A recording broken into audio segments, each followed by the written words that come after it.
Do.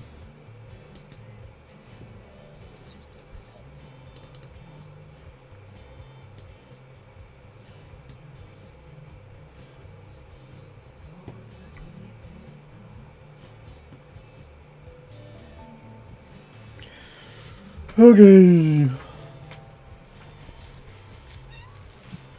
Meow.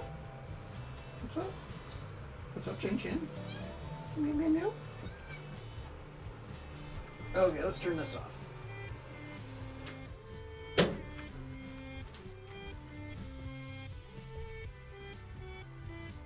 Okay, that's not so bad. Oh, I forgot to do this. Hold on. Hold on. There we go.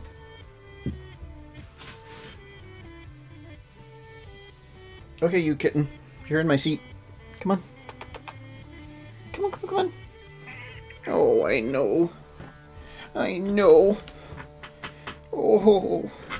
Struggle, struggle, struggle.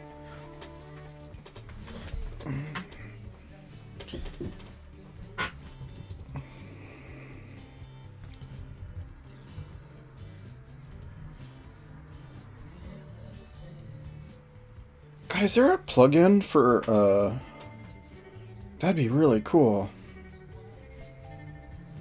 If there were. Oh well. I probably want to get... I did not get these ready. Why did I not get these ready?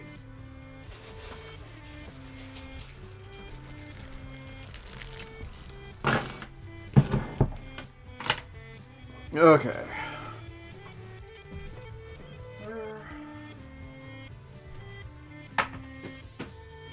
Oh, hey, Ring. I didn't see you up there. Okay, I don't know. Let's just go with it. Okay. I have no idea how this is going to work.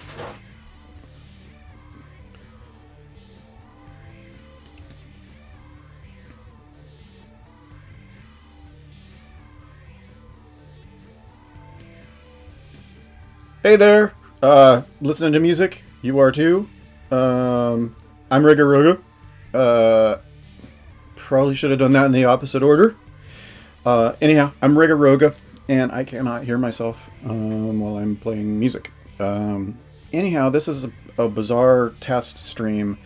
I'm actually trying the stream at 1080p, and this is going to be the first time I ever streamed any of the role-playing stuff. But what this is turn 0, meaning creation, and then turn 1 for the factions in a new star sector, Meropis Gamma, based using the Stars Without Numbers system.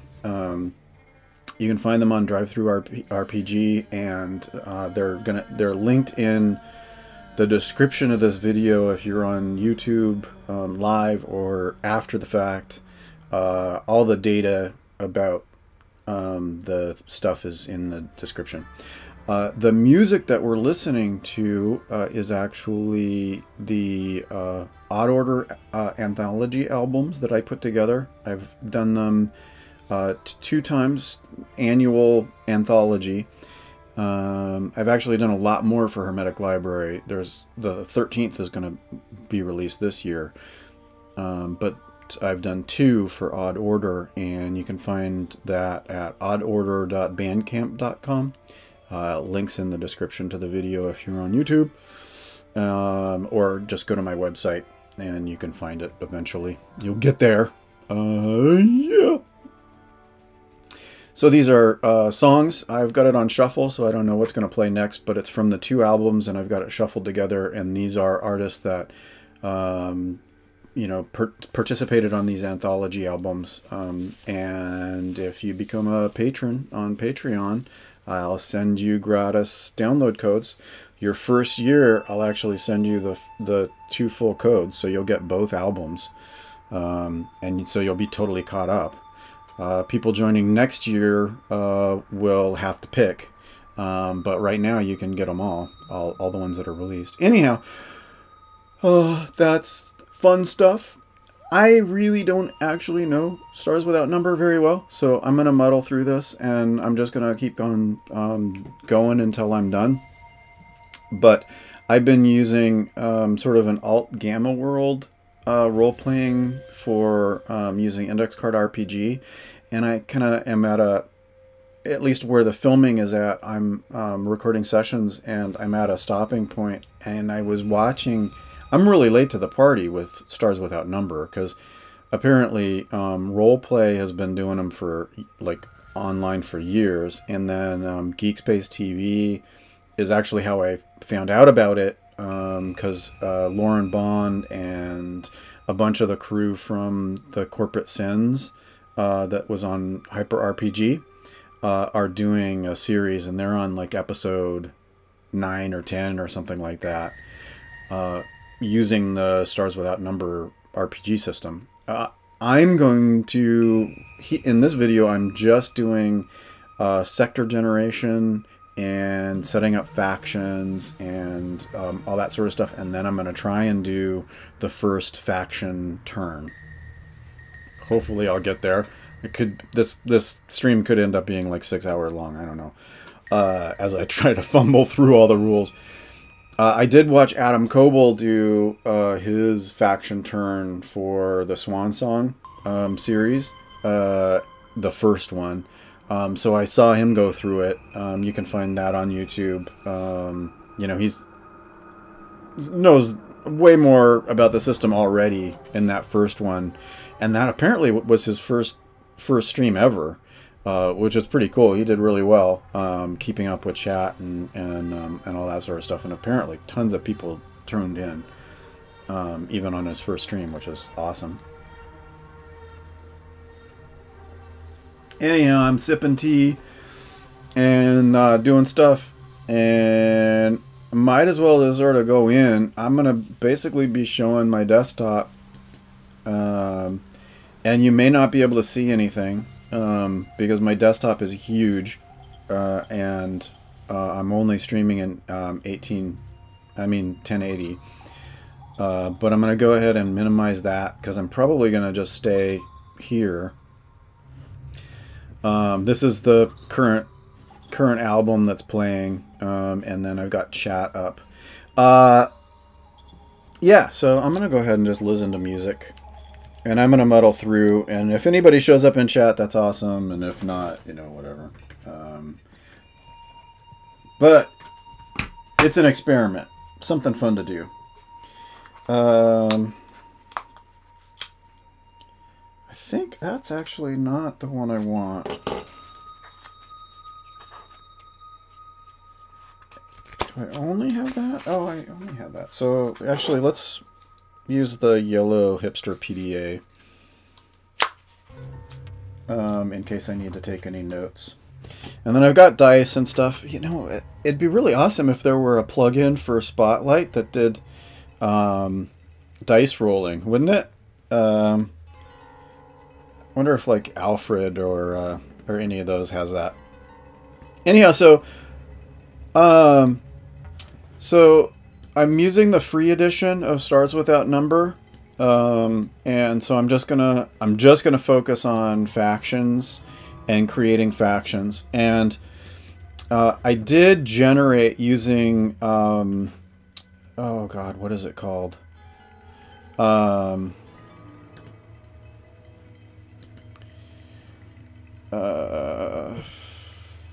No, and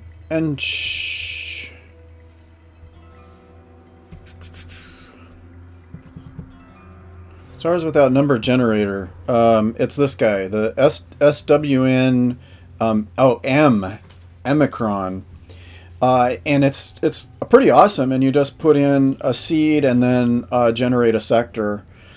And I already did that, and I grabbed a sector and I rolled it a couple times, and I got Meropis Gamma.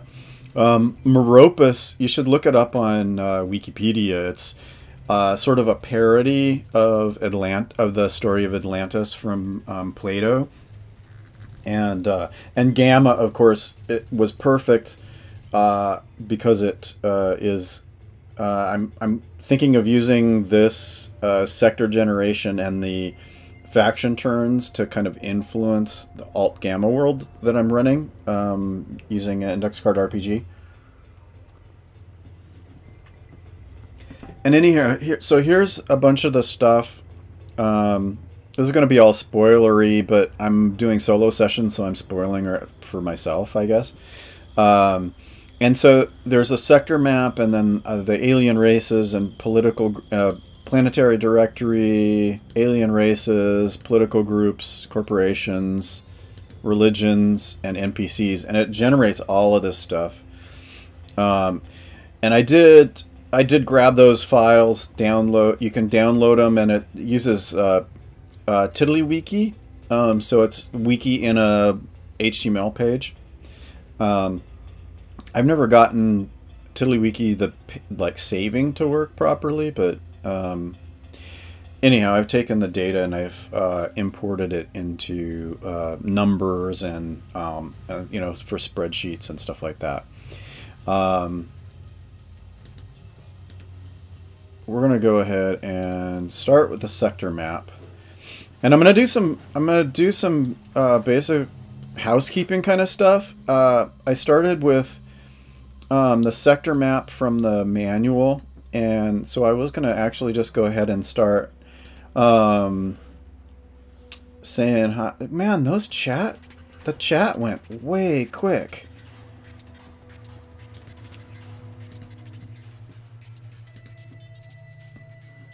Hey, guy.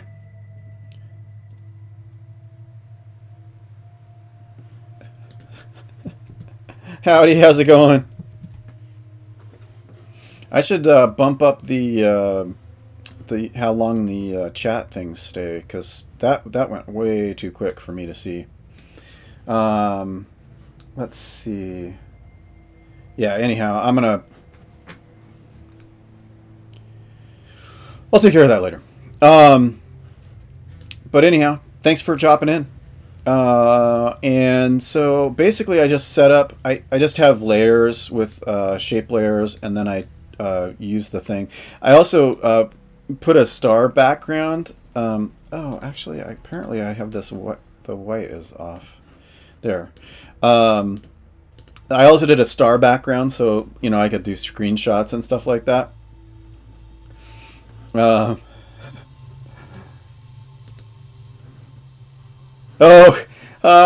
Yeah. So it's basically it's an RPG called Stars Without Numbers, and you can find it on Drive-Thru RPG if you just do a search for it or just do a search online. And the basic rules are free.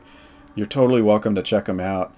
But I was inspired by watching a couple streams play it, and thinking that I could use the Stars Without Number RPG factions and sector generator to do some background stuff for some of the other RPG stuff that I'm doing with Index Card RPG, the sort of sci-fi alt Gamma world stuff that I'm doing.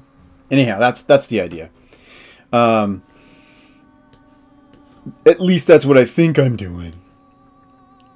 Maybe. So yeah, so I'm using that rule set. This is like session 0, like character creation for an RPG or whatever.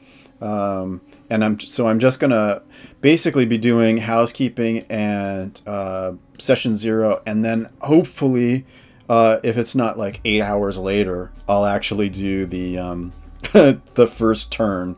I'll try to do the first turn. So let's see. So we've got. I'm gonna just be doing the map, and then what I was gonna do is I was gonna color the planets based on their size and stuff like that. So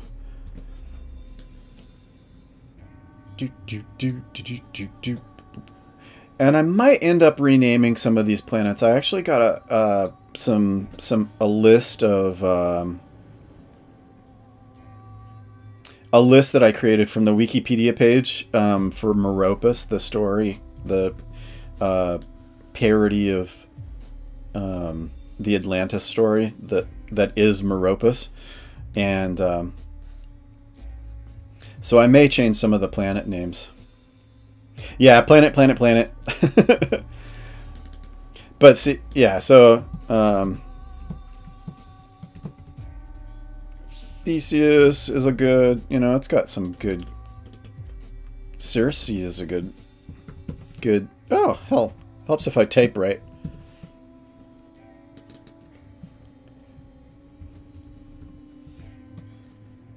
And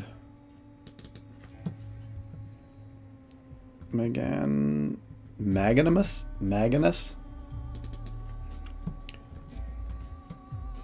And that planet's probably wretched. Arete, truth. Rubio. Yeah, let's not use Rubio. Marco Rubio. Yeah, not so much.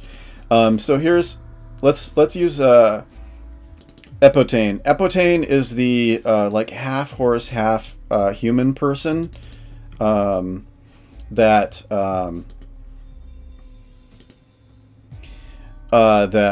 is telling the story of Meropis.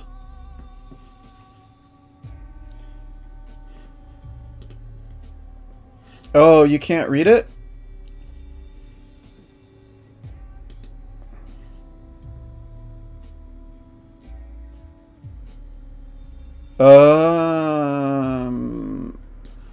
Okay. Well, let's see. What color would be good?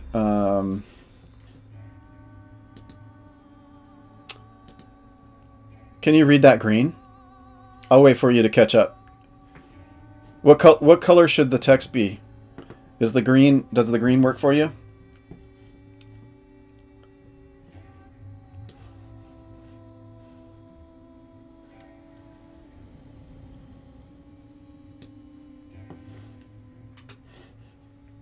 Does this pop out?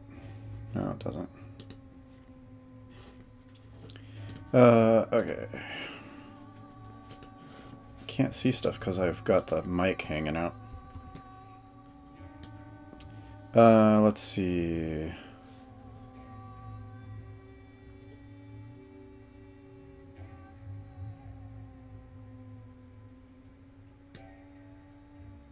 Oh, that's a bummer. Well, you know, my screen is huge, and I'm streaming at 1080, so that's kind of a bummer. Maybe I should do this later then.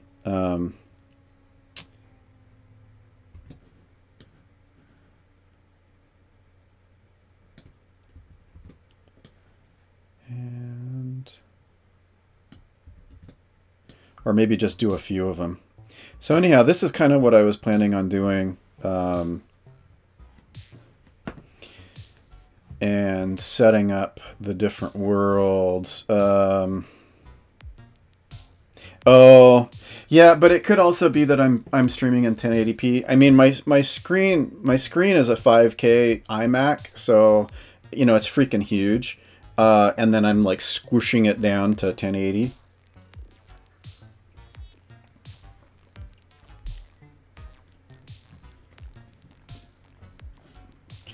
Yeah, I doubt it's just that your tablet can't handle it. It could very easily be the fact that I'm squishing a huge screen down to nothing.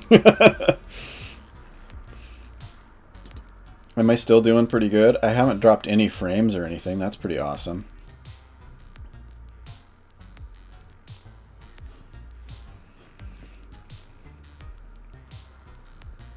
Yeah. Well, what are you gonna do? You can only do so much. Doing what I can with what I got. I could have done like a... Yeah, don't bother. It's going to auto-delete links. Don't be a douche.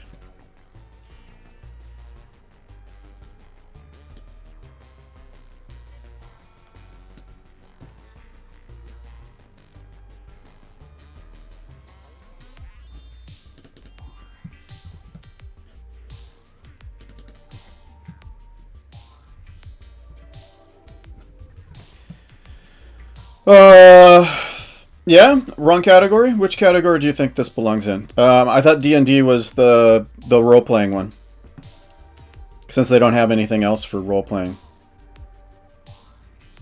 What would you categorize it as? Lame? Yeah, go ahead, report, whatever.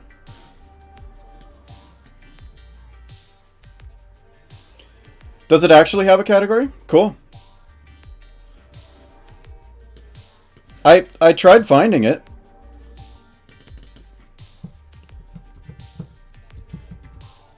Oh shit, it does. Okay, that's cool.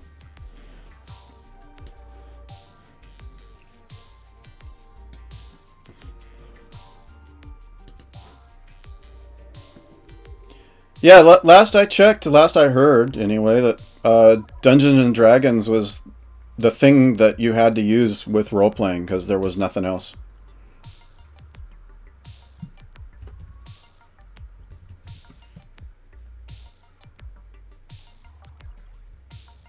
Who didn't even look?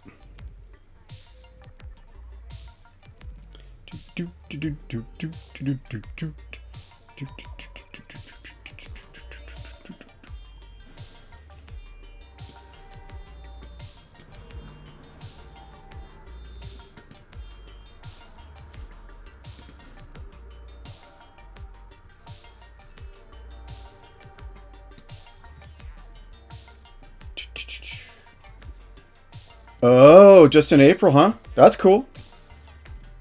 Well, I reserve the right to call people names in my own chat, but I apologize. You were just helping.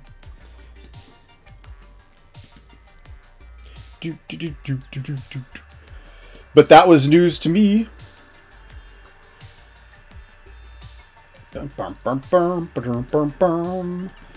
But that's cool. Stars Without Number got one. I mean, you think if they added 10 that there'd be 10 other games that people play more often than Stars Without Number, but you know, maybe it's because of role play.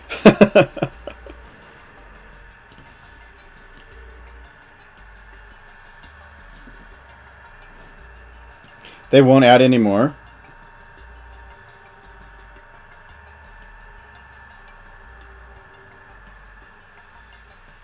Yeah. Yeah, it's a problem. You know, it'd be nice, like, you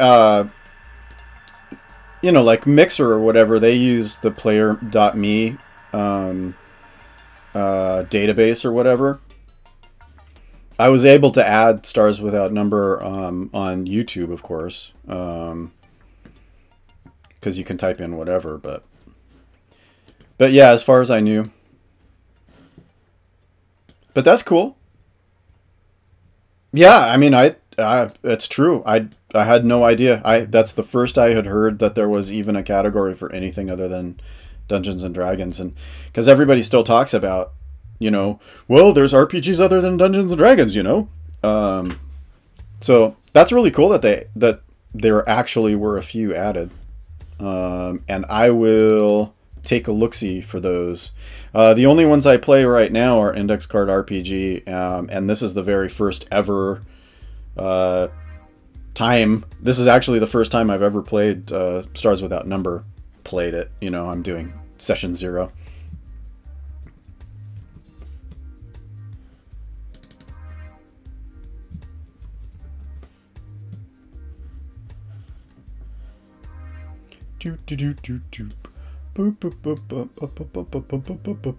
Yeah, it's okay.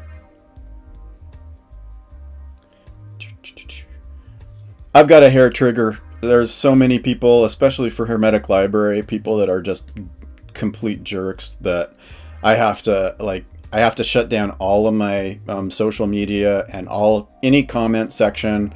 I have to you know, shut down proactively because of how many complete jerks there are. So I have a hair trigger, so I apologize for leaping on you for that. But I sort of automatically assume people are being jerks, which is kind of bad.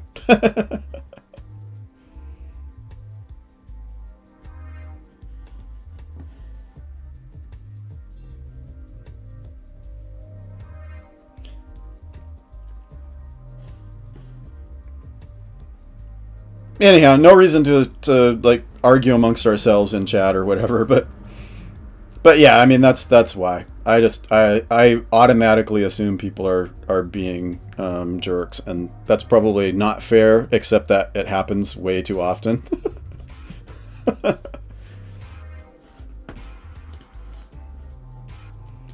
So maybe I should, yeah, you know, actually the green works out pretty well.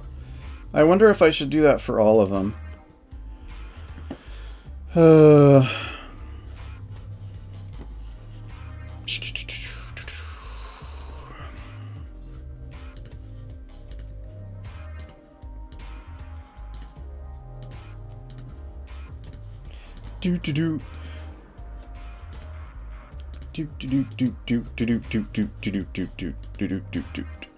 Green. Is that good? Oh, I got a stupid thing in there. Okay. Well, at least I got those. Let's see. Which was that? That was red.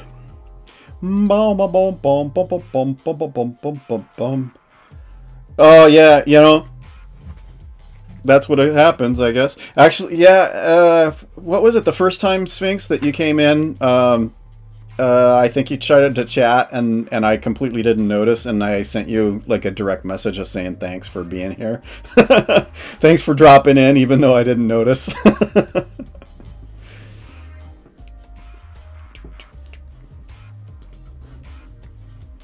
Okay. Oh, nope, that was not what I wanted to do. Okay. So let's see. Boom, boom, boom, boom.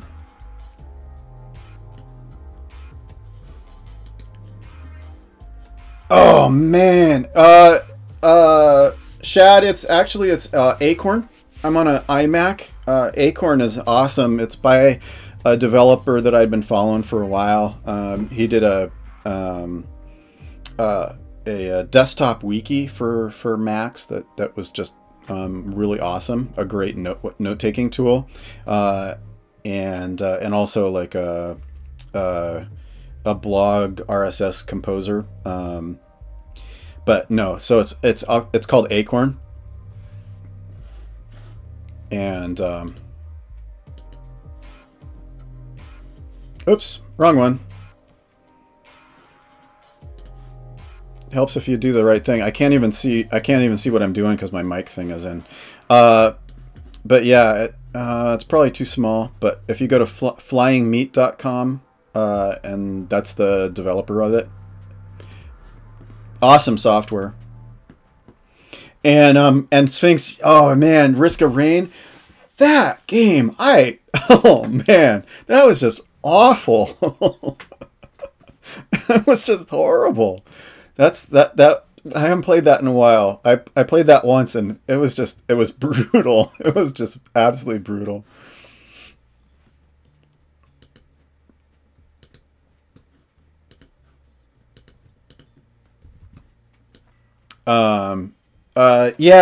Dungeon Souls, I did try to get that to work at first, and I think it crashed or something like that, but I was actually able to play it a little bit later. So I actually did manage to get that streaming work. Oh, don't even. It was brutal to me. It was mean to me. I don't know. Maybe, all praise the RNG. But yeah, no, that was just, ugh.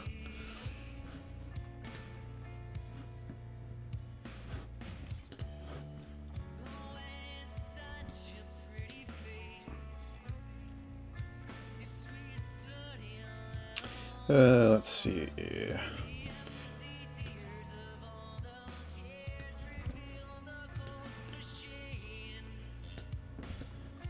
And yeah, as far as like these graphic applications, the ones I use most are Acorn or OmniGraffle. And I actually, for the index card RPG stuff, I use OmniGraffle as my playing board. I've been using that for like over a decade now as a rapid graphics development.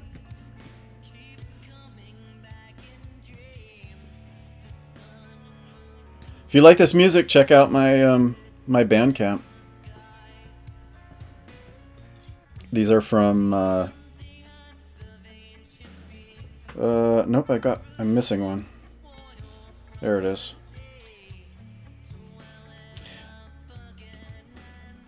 I was thinking of using this one at 204 for the system and planet that my index card RPG people are in.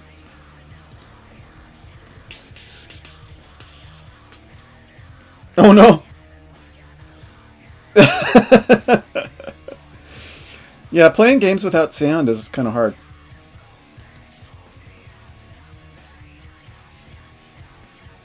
Okay.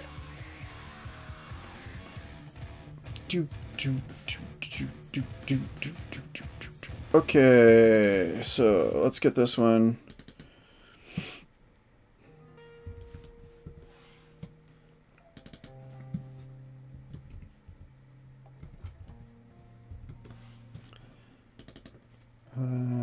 Hokey.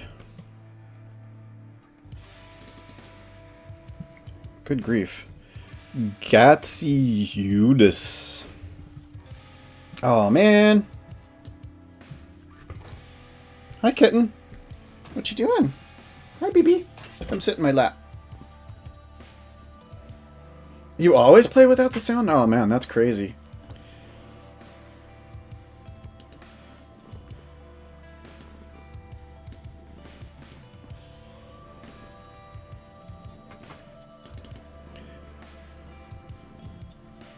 You want Planet Sphinx? Okay, let's put. I've got one on the map that's screwed up because the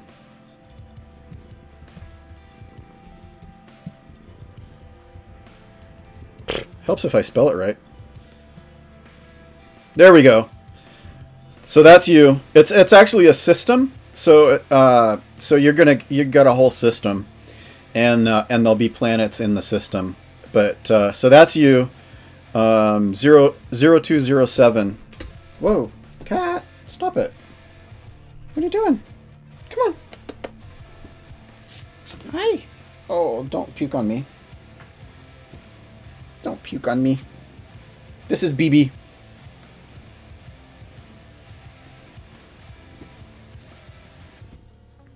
No, stay down. Come on, stay down. Lay down. You're making it hard. You're making it hard on me. Yeah, Planet Sphinx is not a planet. Maybe there's a Sphinx planet in Sphinx system.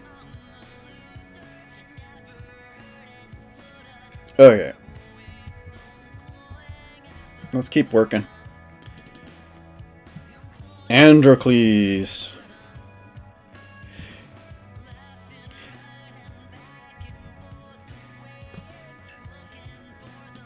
Is it Androcles that is the character that essentially has the same name as Cleopatra but backwards? It's Androcles, Cleisandro. Cleopatra, Cleopatra, Patra. No, it's Patro. It's Patrocles. Duh. Patrocles is the one. Yeah, well, you know, we have alien races in political groups, so we could have the Sphinx coalition on Sphinx planet in the Sphinx system, run by the Sphinx alien race.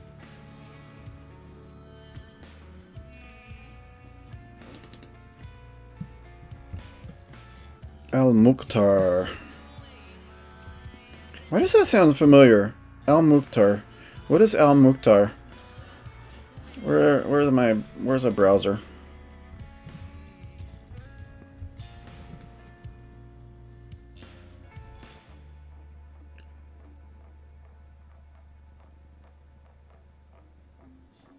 Oh! Oh, okay. That's why. It's an Islamic revolutionary.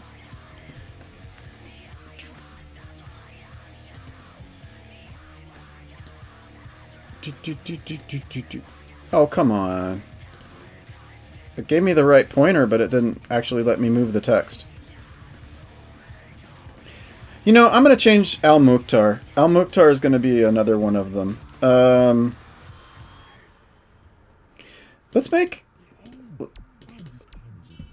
Al-Mukhtar Hyperborea.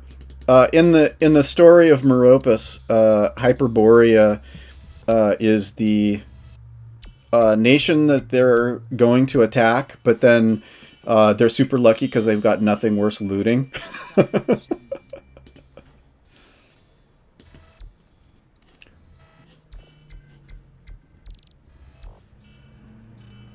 And Polydeuces.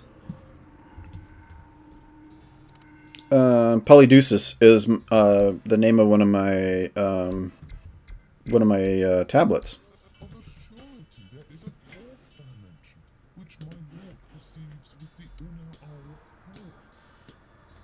As one does.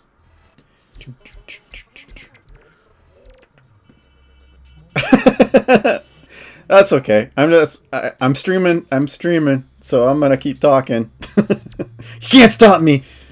I mean, you could turn it off, but that's not gonna stop me from talking.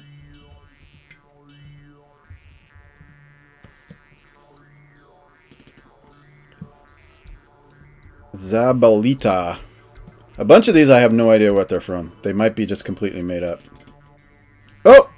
I didn't want to do that.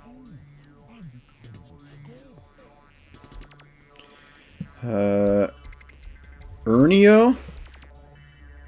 I don't want Ernio. Let's replace Ernio with Machimos. No, Anostos. Oops.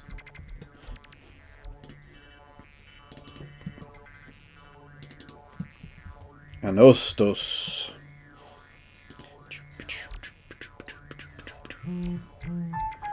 I know, you know? It's just like the stream viewer is coming from inside the house. I didn't know you were actually streaming. I was watching you because I had crimped some wires onto your Ethernet. What was that? Why did it bug me about that? I'm gonna turn that off so it doesn't bug me about that stuff anymore.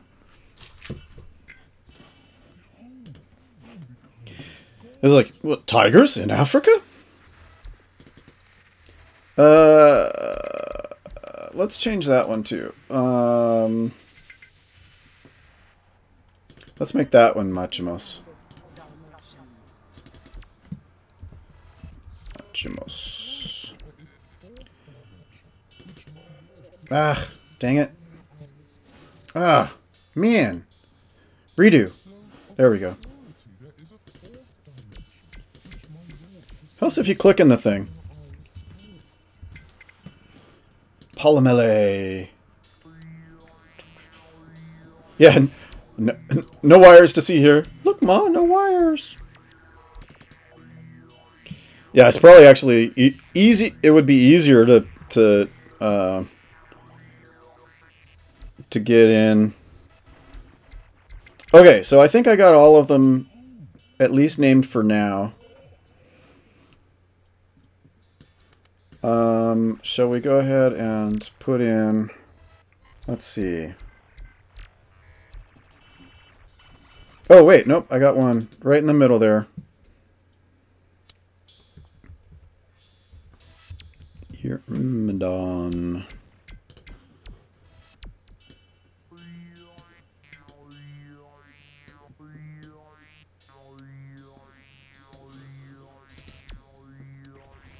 Doop, doop, doop.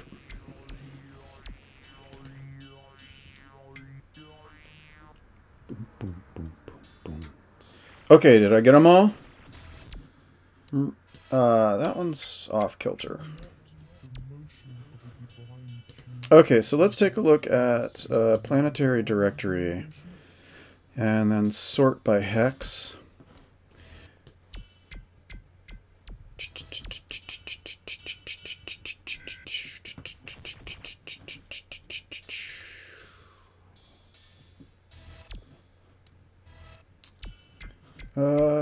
So let's see.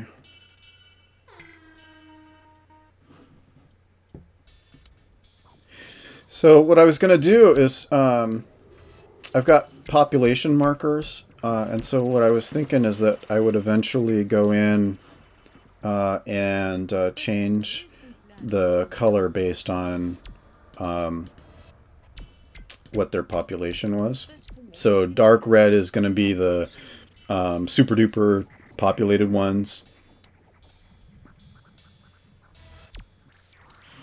So like doop doop.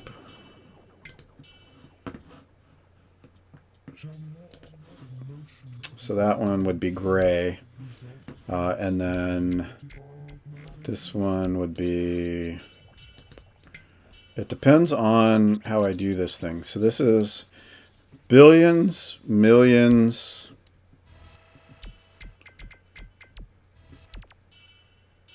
hundred thousand. Well, let's call it dark orange. Anyhow, so that's what I was going to do with the colors on those ones, in order to kind of keep track of those.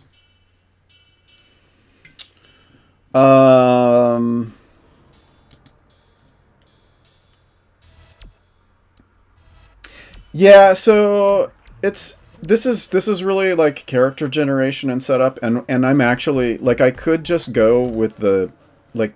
So what I've got here is I've got the Tiddlywiki that is from the generator, and so most of this stuff is already generated, and then I'm just kind of thinking about like using my own stuff. But so I've got all the planets in, and I'll mess with the stuff later. As far as like, you know, coloring them and all that sort of stuff. The next thing I can do, you know, now that I've got all these sort of sort of mapped out the kind of way I want to do it. And then eventually, you know, I can use the star background and then do, you know, to clip it out and make player maps or whatever. And there'll be trade routes and all that kind of stuff. And then there's also these, what we've got faction files.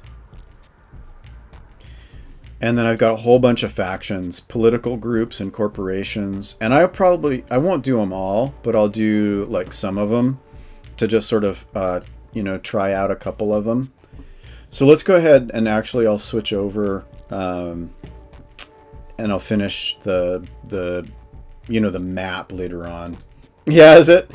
Well, see, yeah, and I mean, this could really actually be optional as far as the stars without number, but this is kind of this is like building the background and the world. And it's a sandbox game. So you do a lot of setup at the beginning. And then the players actually play like a regular sort of sci-fi RPG, you know, have characters. And then every month or every major session or so, then what happens is that the factions get a turn. And then that sort of changes like the political map and, you know, how the factions are dealing with each other. And then the players can actually interact, you know, like assassinate a leader or, you know, buy out a company or something like that. And so they can affect the faction map as well through their gameplay in the sandbox. But so this is really the world building kind of session that you do way early.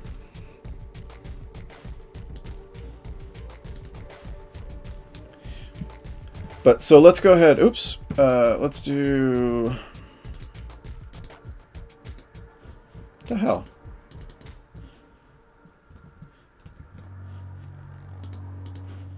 What? Why is this not working?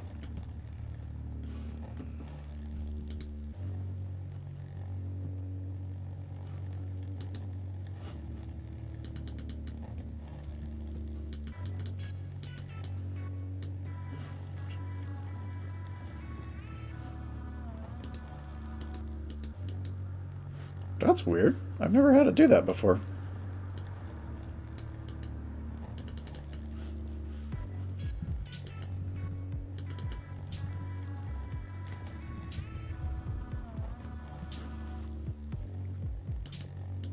Why is it doing that?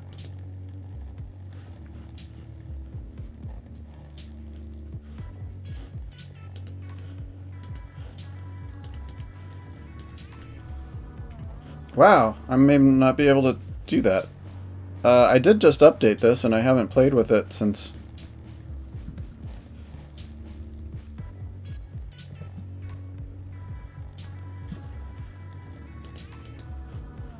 What the hell?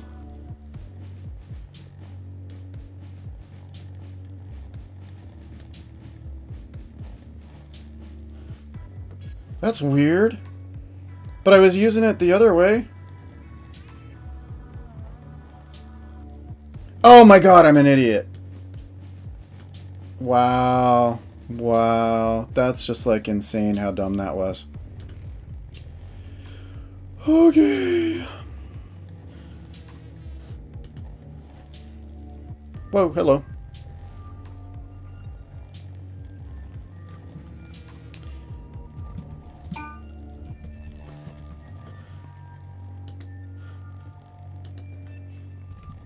Helps if you, you know, type on the right layer.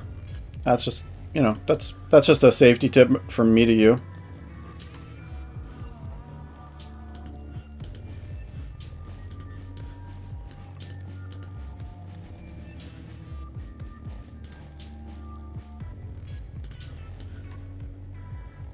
Wow.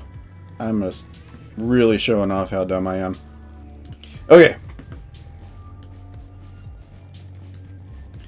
Let's see, let's do... Is that too big?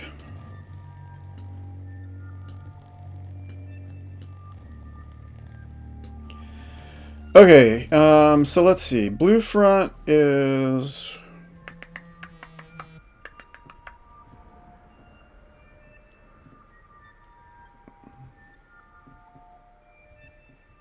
Faction tags. Yeah, it's not clear where you put those.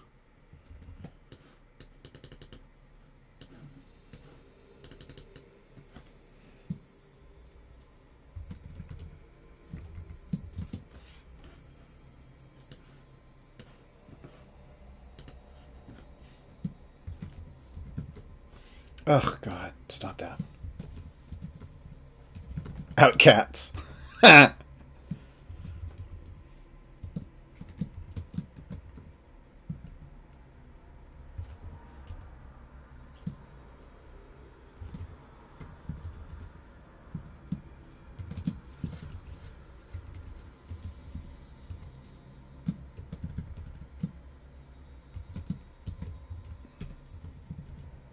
And secession.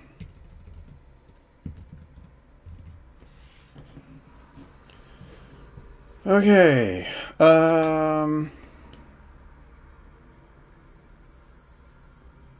So how did we do?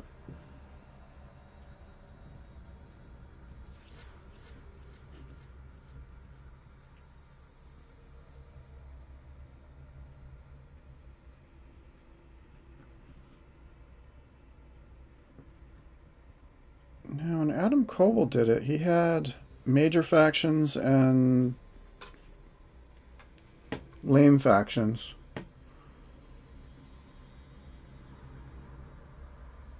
But when I'm looking at the rules, it sort of seems like he just sort of selected starting numbers, like a starting range.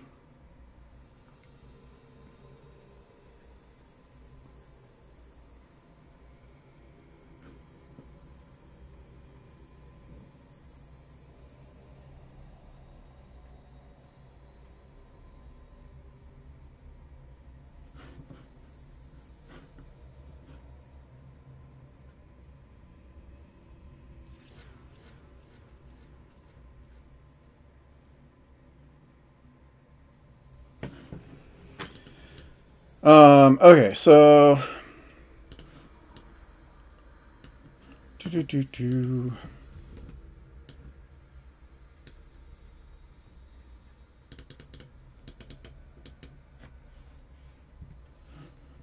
and let's go ahead and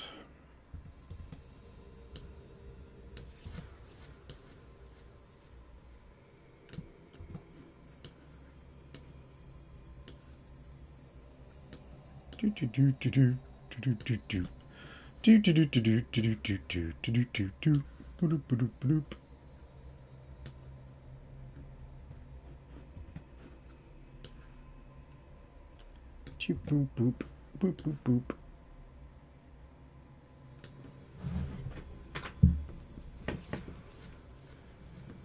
Let's see.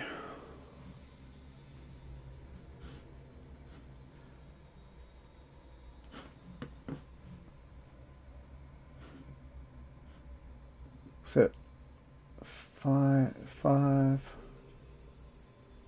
What was the spread?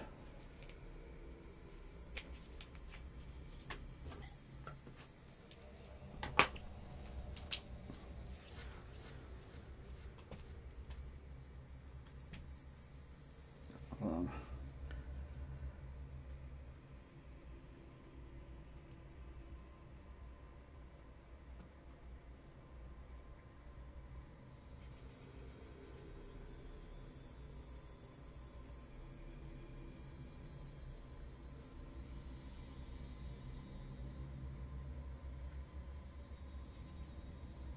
Do.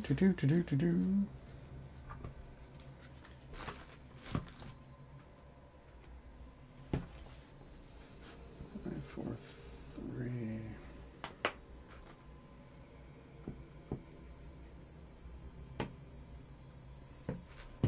Yeah, so let's do 5, 4, 3. And then, so the hit points is blue front. So let's say they're a force 5. So this is going to be a major faction. Cunning. Let's give them cunning.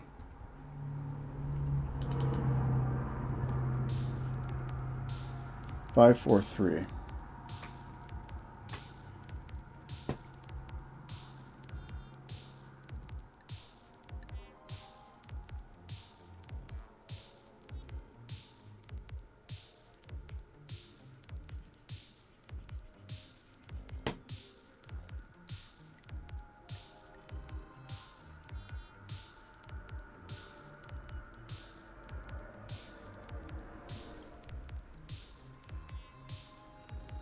Hold on.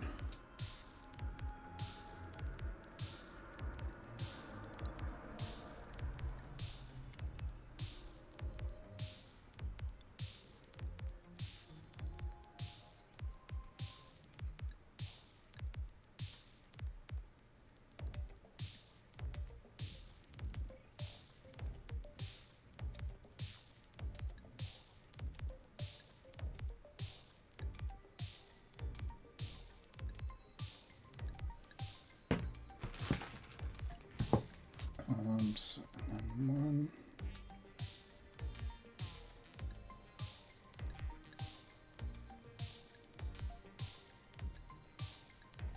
Two, 4. Okay, so let's try that. We'll do a couple factions with 543 and a couple with 421, and then I just have to figure out what the hit points are. So the maximum hit points of a faction equal to 4 plus the experience point cost of the highest attributes in Forest, Cunning, and Wealth they have attained. For example, a faction with 322.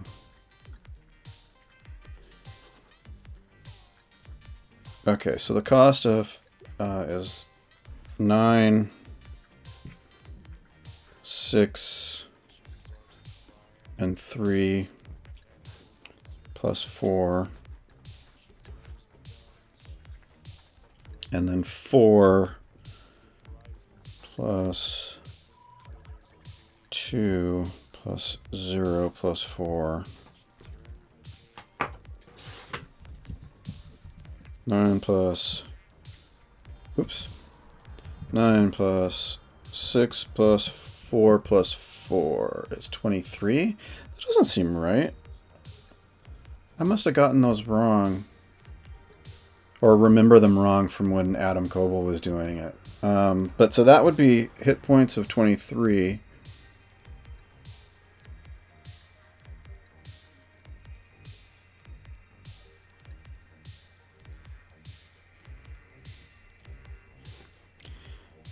And then 8, 12. So we'll have some with 23 and some with 12. And let's go ahead and 1, 2, 1. Yeah, so 2, 1, 1. Let's go ahead and do that, and then the hit points of 8. So that'll be our 3 faction sizes. So we'll do this one as a major.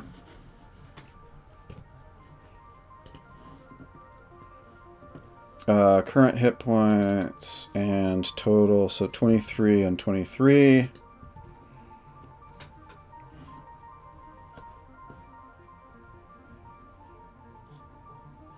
And currently 0. And let's see, what? Oh, okay, alright, see you later. Of course, you're probably already gone. Oh well. Thanks for dropping in, Sphinx.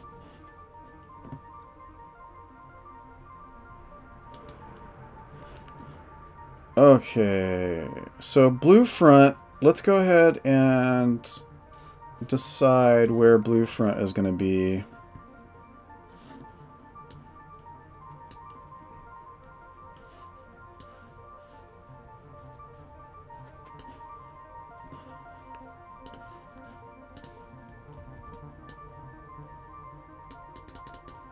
Or I guess maybe we don't have to care yet. Because we can figure that out from context as I end up playing. Well, actually, should I go ahead and... Let's put them in Hoki. Oh, but that's not the world. That's not the world. 05, 05. So they're Hoki, Poly, Chroniu.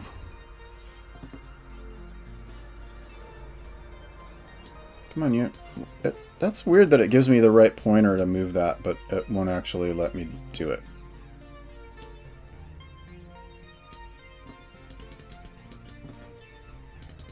Okay, we'll make that size 33.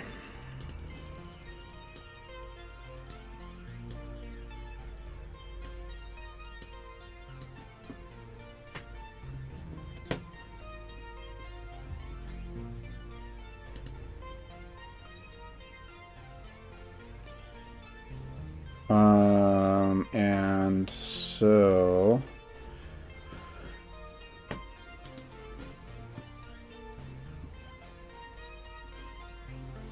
Blue Front, what I wonder would they be interested in doing?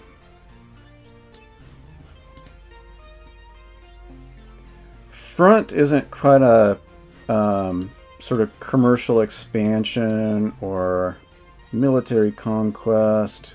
Intelligence coup. Destroy a number of cunning assets of rival factions equal to your faction's cunning rating. Cunning rating of 4.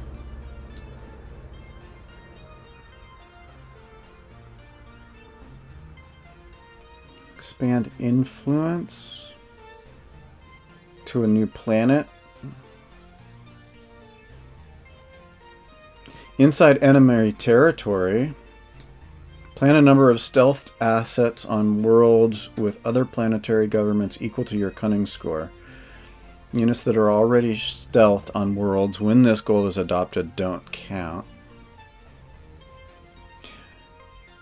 I'm thinking intelligence coup or inside enemy territory.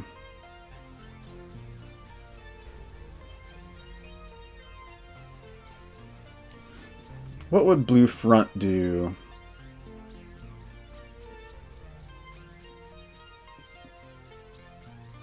Inside enemy territory.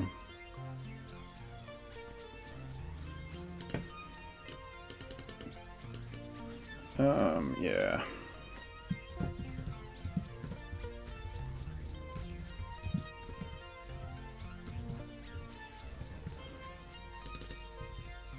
Oh, 33. God dang it, it still did it. There we go.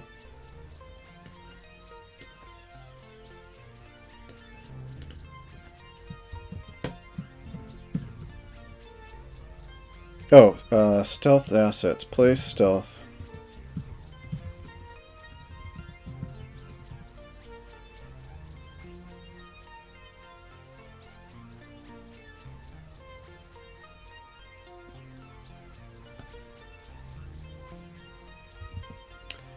Equal to the cunning score, and then difficulty.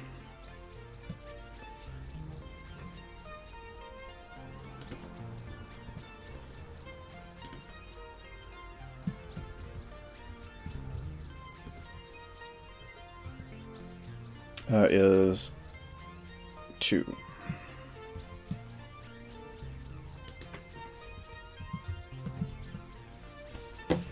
So they'll have to find a way. First off, they're going to have to get stealth. And then, or, you know, I mean, they'll have to get stealth and they have to get a way to be on other worlds. Or worlds with other planetary governments. So that's going to be complicated.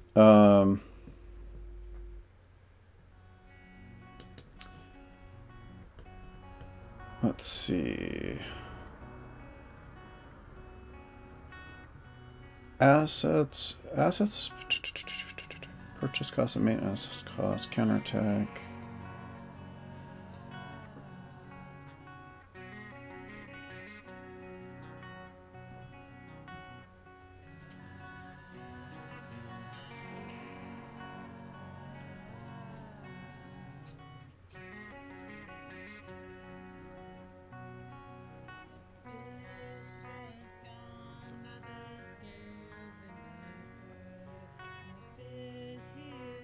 Okay.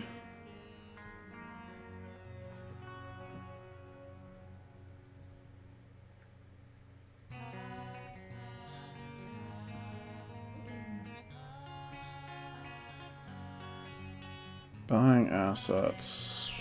Faction assets.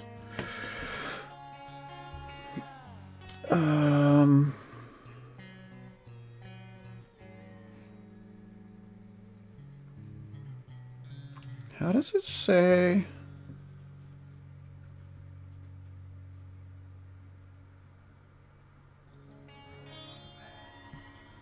When did it actually have?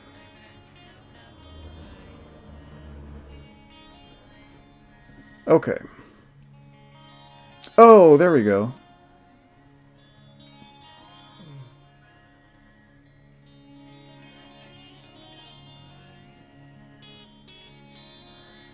Minor factions. Oh, so they started with a 6. Okay, okay.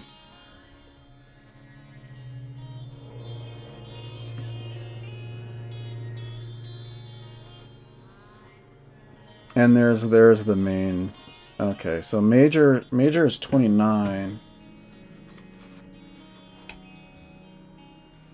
Okay, that's what I was looking for. So we're gonna only have.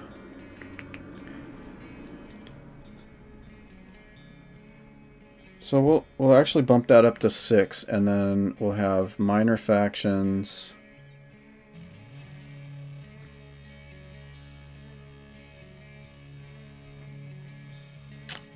Is 4. So we're already at 4. 4 and 6. So that's going to be 29. We'll go ahead and give him 29 hit points and then 15.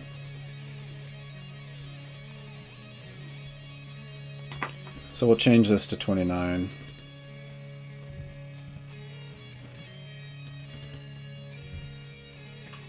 And then bump this up to 6.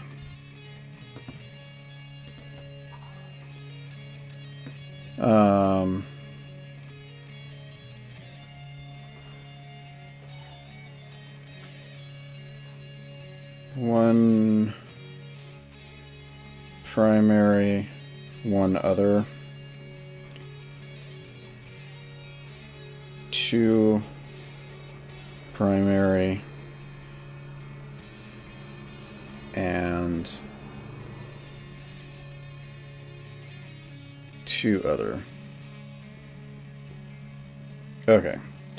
So we need to come up with assets that are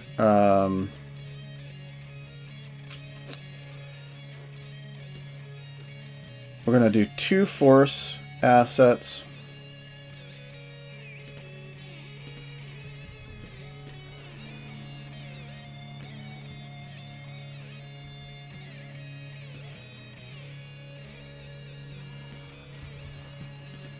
And then 2 others.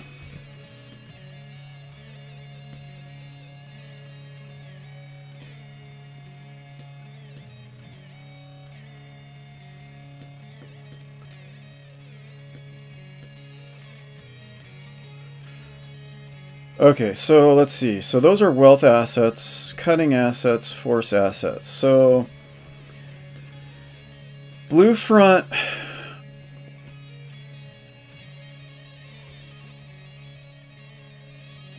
Oh man, so the cunning asset is, where is stealth on there? Stealth is cunning 3.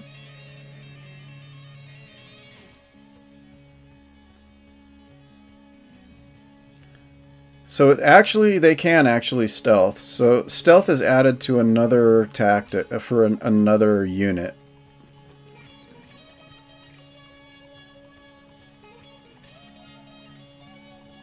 So that's good. So let's go ahead and so they can actually do that. Force 6, so they can do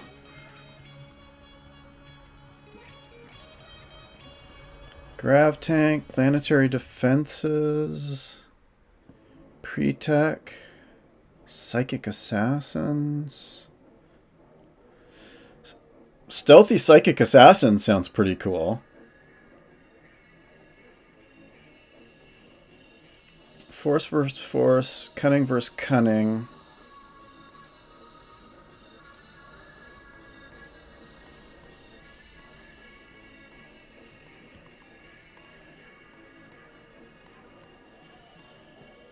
pre-tech infantry.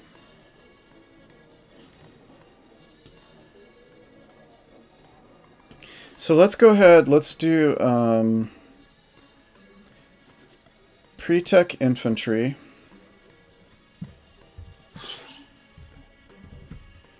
That's too big. No, that's too small. That's just right. So pre-tech infantry.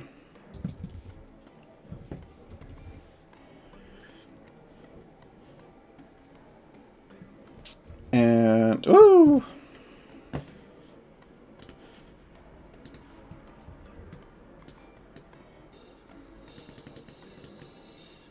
And their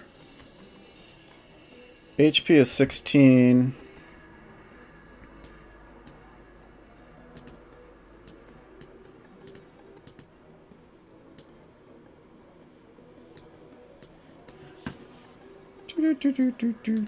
God, I can't see because my mic.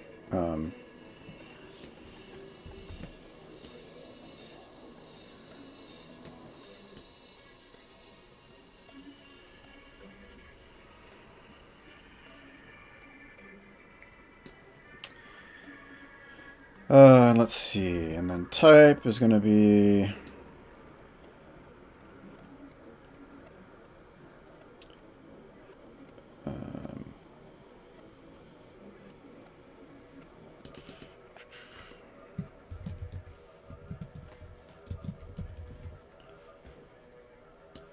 do I actually need to say unit, or can I actually just say military? Military unit is redundant. Or, I mean, superfluous. So we'll go ahead and type military, and then attack is force versus force. 2d10 plus 4.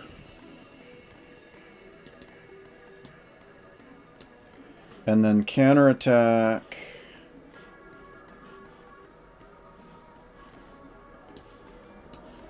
$2d8. Nah, stop that.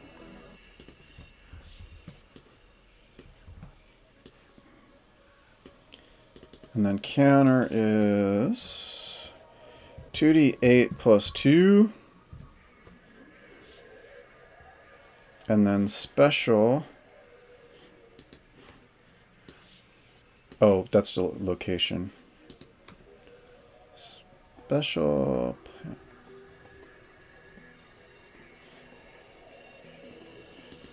So we'll give them, so they're on currently, come on you, there.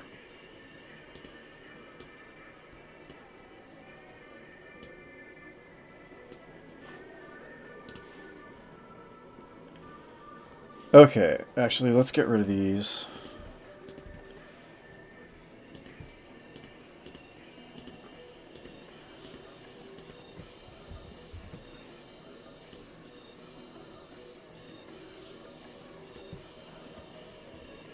And are we gonna, can we stealth both of those? I don't know.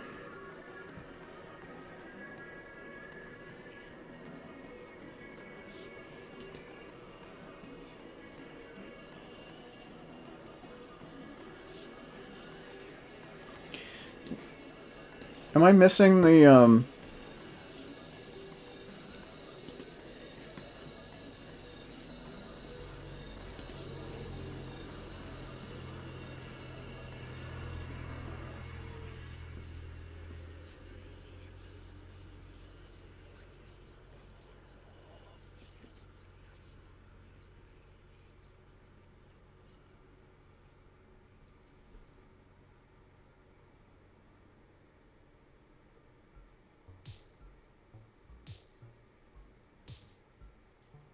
yeah, it doesn't actually say I have to pay attention to cost when I'm setting up the initial.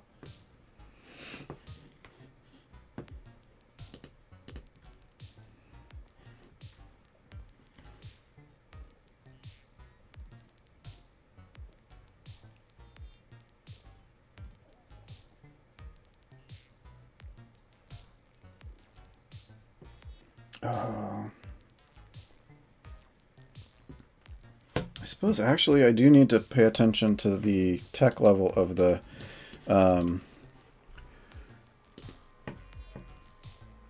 tech level 4. Okay, so that's pretty good.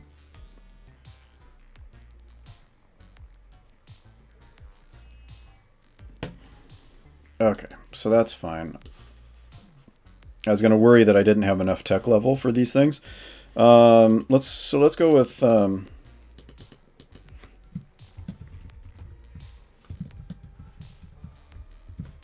psychic assassins.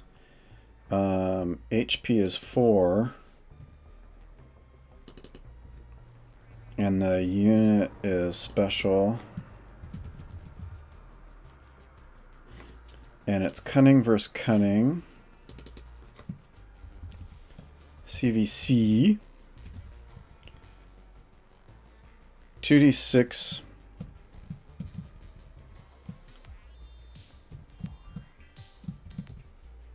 And then no counterattack.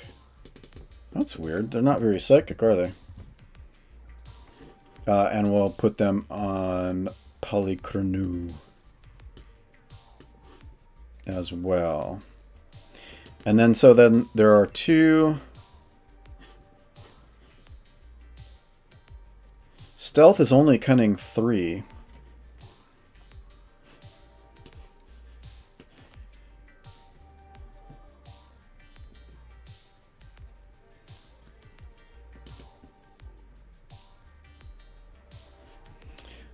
It's not an asset per se, but a special quality that can be purchased for other special forces assets.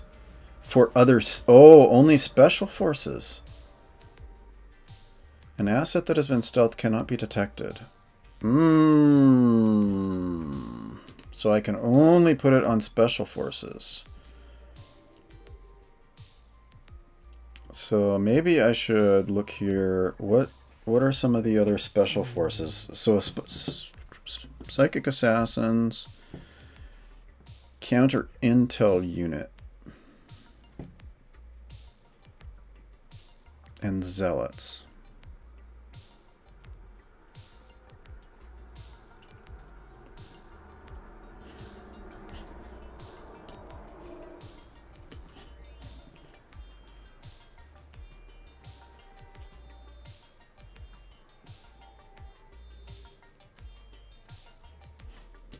Is there a cunning asset that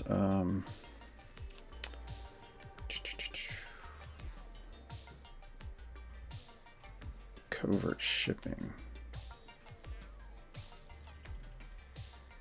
Cunning of 4.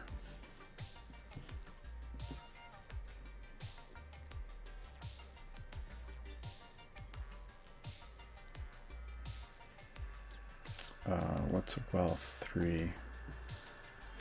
Industry mercenaries? Surveyors and lawyers. Oh, surveyors and lawyers are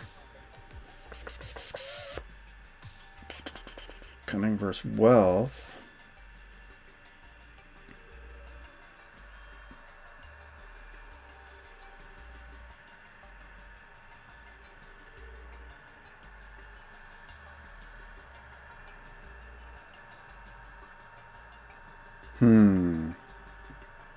Kind of thinking psychic assassins and lawyers. Let's give them stealth lawyers. So we're gonna use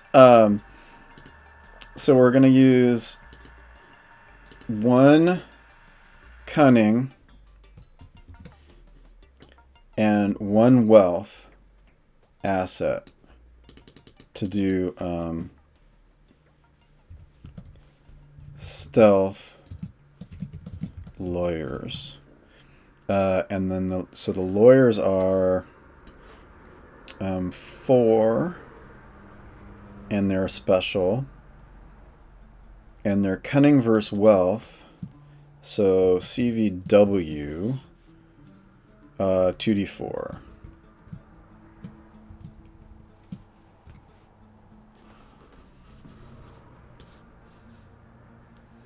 And then their counterattack is 1d6. And we'll go ahead and they'll be on Hoki Polychronou as well.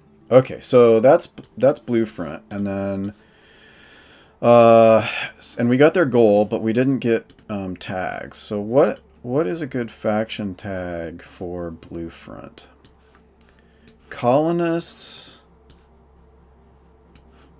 fanatical, maybe. Machiavellian? Machiavellian is close. All faction assets gain the following special ability as an action. The asset may move itself to any world within... Oh, that's mercenary group.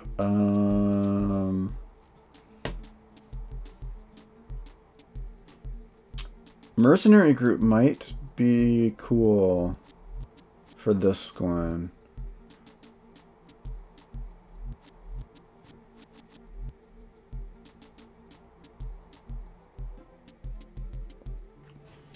Let's make them a mercenary group.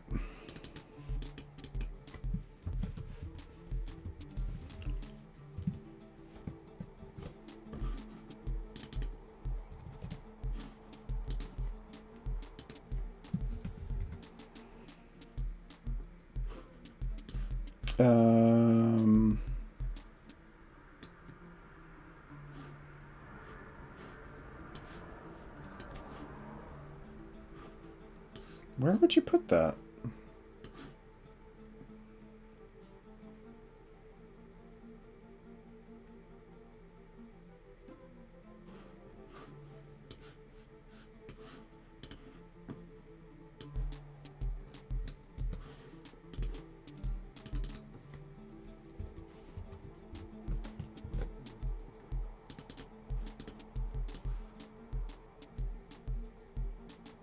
Come on, you.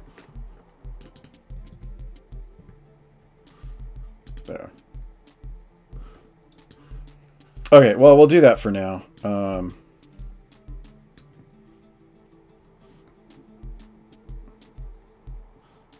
well, we don't need the... Well, maybe we do. All faction assets gain the following special ability. As an action, the asset may move itself to any world within 1 hex. That's going to be super useful as we use the stealth lawyers and the psychic attack assassins and the pre-tech infantry. Like, they can all move to another world 1 hex away. That's pretty cool. And that'll help with the goal because we want to place the stealth assets in... We got to get 4 stealthed assets in another planetary system. So that's blue front, and that's their faction file. So let's go ahead and name that blue front. And we'll duplicate. And let's see, what's another faction?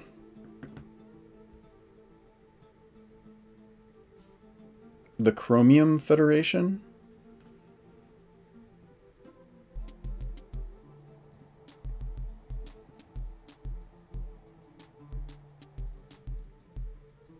Blue Front versus the Liberal faction?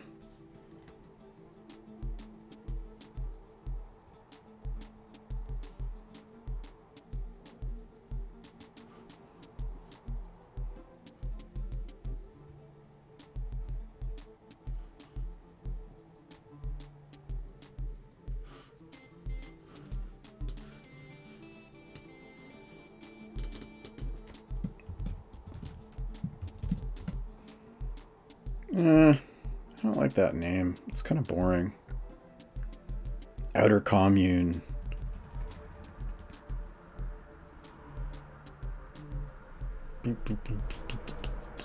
Iguana Unit?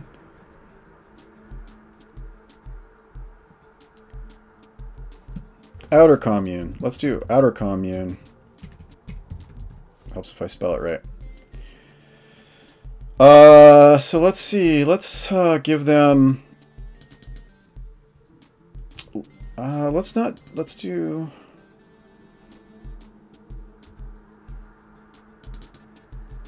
Yeah, so let's do 3 force, 6 cunning, and 4 wealth. So they're still a major faction, but they've got a lot of cunning and a little bit of wealth, and not as much force. Let's see. So where was Outer Commune? Intellectuals. Policy is the same. Provisional. And issues are military and reform.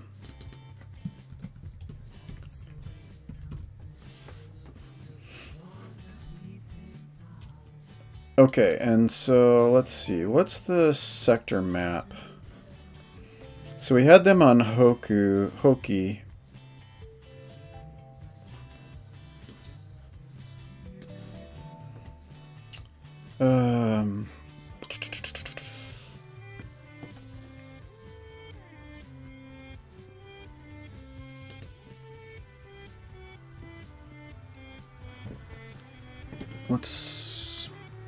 Let's put them on Cerna. So they're going to be in Thordis, Cerna.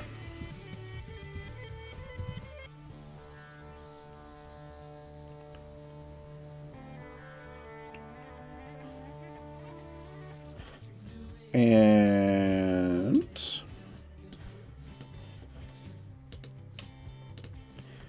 shall we do the other? So we had inside enemy territory. Let's do intelligence coup for these ones, which was the other one I was looking at for the for Blue Force. So let's do intelligence coup.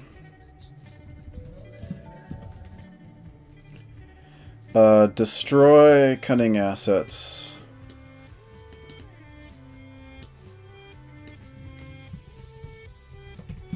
Destroy cunning assets.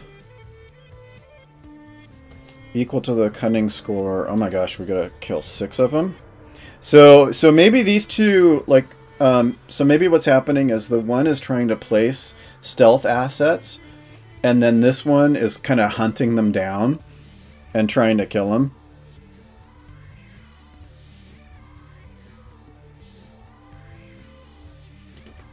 So difficulty is 3.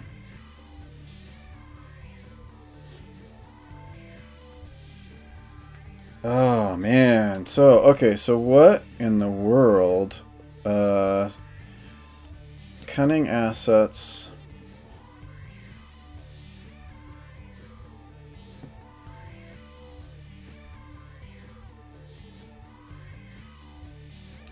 Up to 6.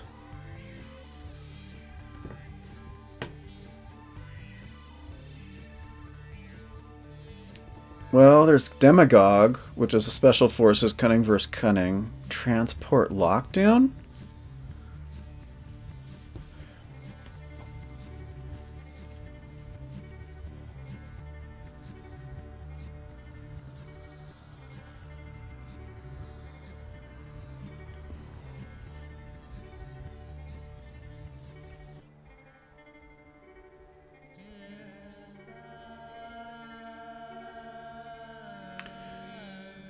Transport lockdown sounds cool, but I'm not sure that's exactly...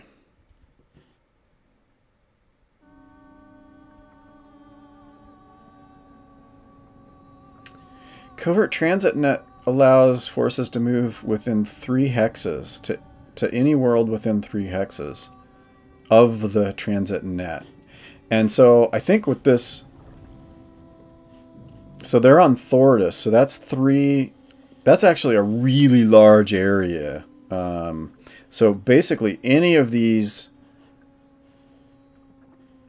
are within the transit net. That's a huge one. That's actually super advantageous. So let's go ahead and do that. Covert transit net. is going to be one of the assets here.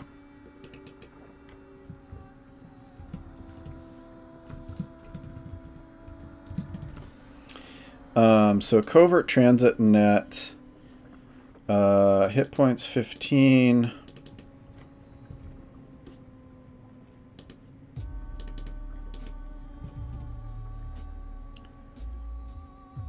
And logistics, none. None. Those are not so great. And Thordis Cerna is where they're going to be.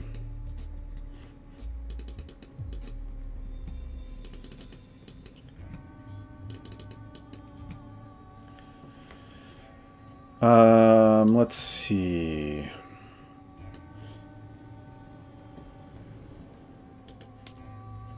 Let's take a really quick look at wealth for bank, medical center, monopoly, shipping combine.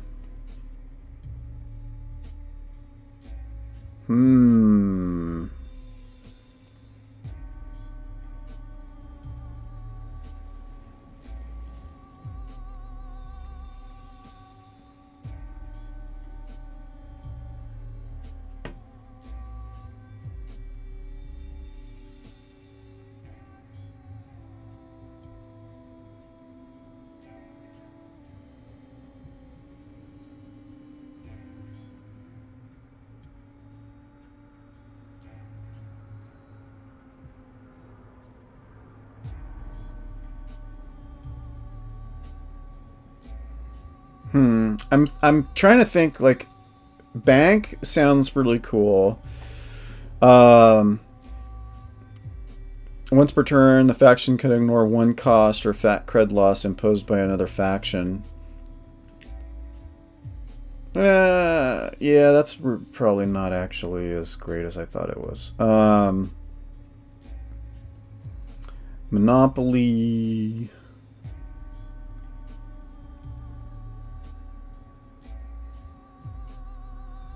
God, there's another transit web?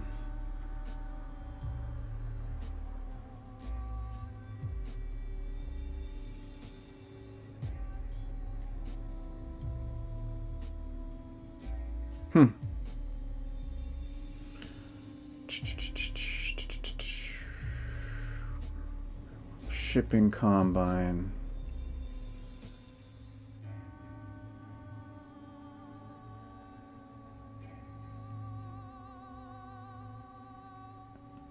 Wait, it's not listed. Oh, there it is. Shipping combine. Assets allow to transport large amounts of equipment and personnel between worlds. As an action, the combine may move any number of non-force assets, including itself, to any world within 2 hexes at a cost of just 1 fat cred. Well, but I've already got that one, you know, the covert transit net.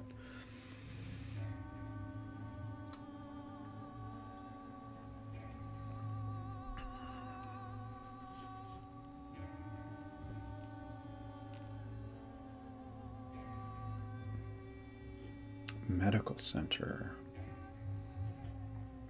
Salvage and repair of damaged assets. Once between turns, if a special forces or military unit asset on the world is destroyed, the faction may immediately pay half its purchase cost to restore it with 1 hit point. Any repair asset action takes on that world costs 1 less fat cred for special forces.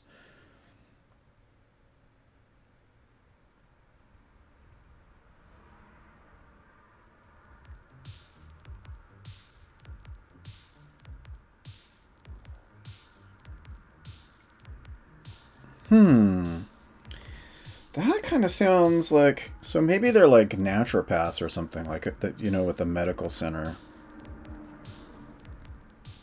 To repair.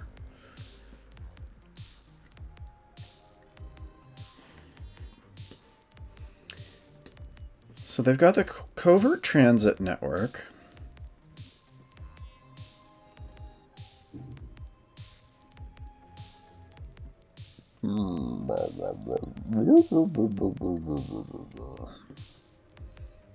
Transport lockdown.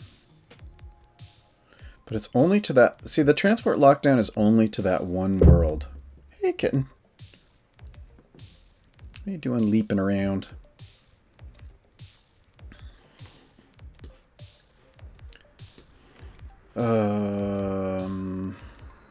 Wire cells, Vanguard, party machine.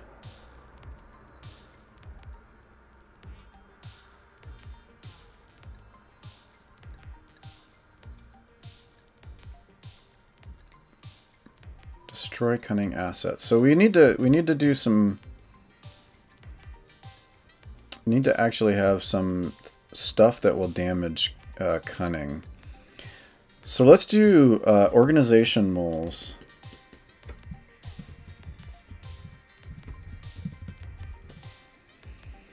HP 8.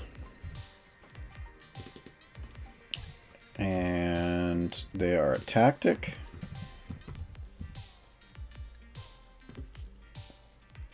CVC special.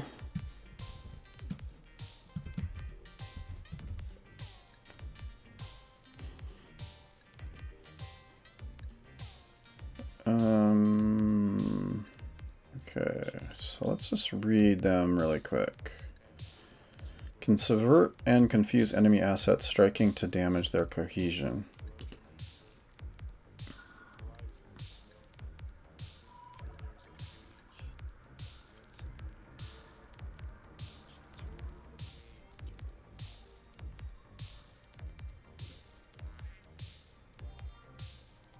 Okay, but that's...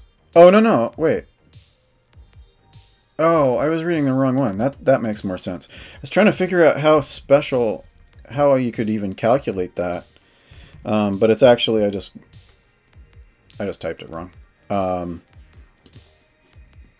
So they're cunning versus cunning 2d6 for their damage. And then... So that was 2 coverts. So we need to do force or... Force versus cunning is kind of cool. So force of 3. Counter intel unit?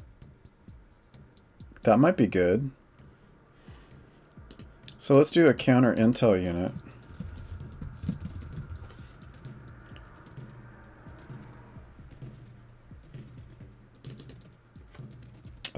And oh, it's already 4. And special forces. So that's cunning v cunning. And that's 1d4 plus 1. And 1d6 counter.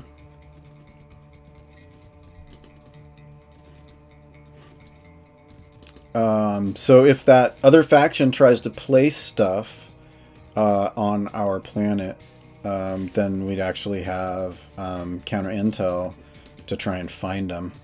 That kind of makes sense.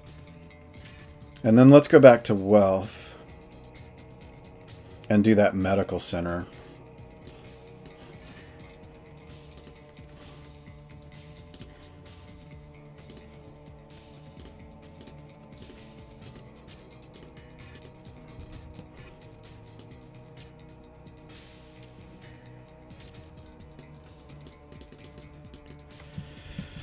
Medical center.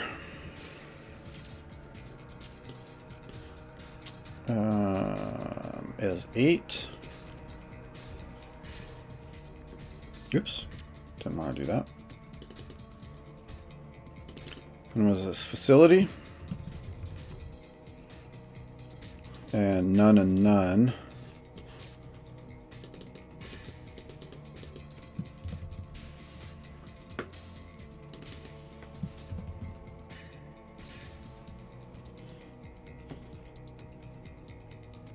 Okay. And then I guess, you know, the thing that's kind of interesting.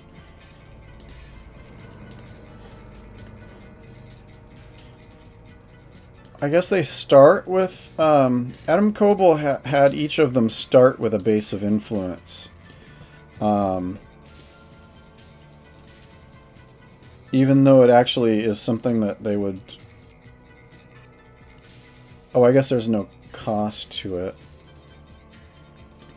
But you can only expand...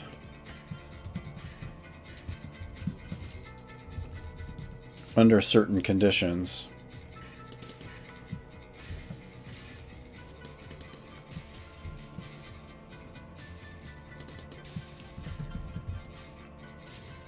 None, and then, yeah.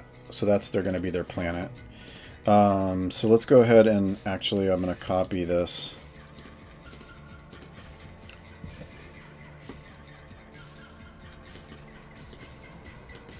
And paste it on this one.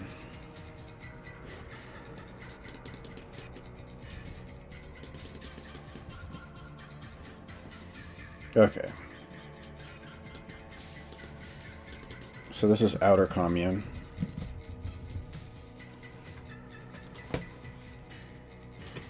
And the last thing I gotta do, they've already got goal and all that, is to decide what tag they got. Fanatical members of the factions don't know when to quit. Factions always reroll any dice that come up as 1. They always lose ties. Deep-rooted, eugenics, Machiavellian. Well, they want to destroy cunning assets. So Machiavellian, where they can actually roll an additional d10 when making a cunning attack, sounds pretty good. Pretty good.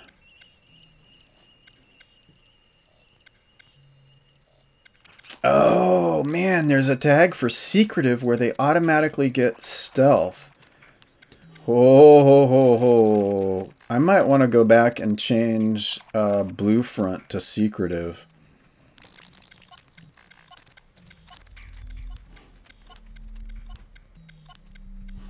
I'm going to go with Machiavellian here.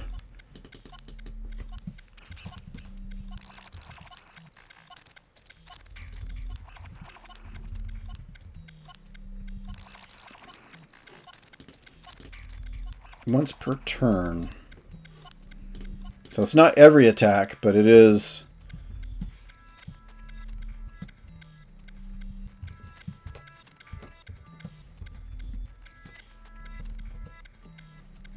Oh, come on. Was it 22 that I did? Yeah, okay, it was 22.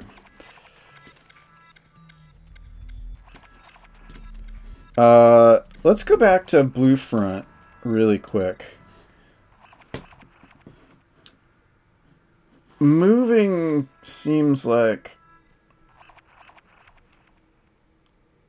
Given that there's that tight grouping of planets right there, I'm kind of feeling like...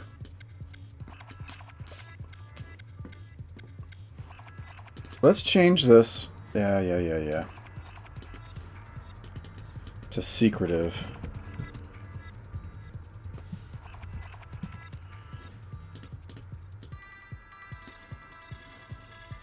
All assets purchased by this faction automatically begin stealthed.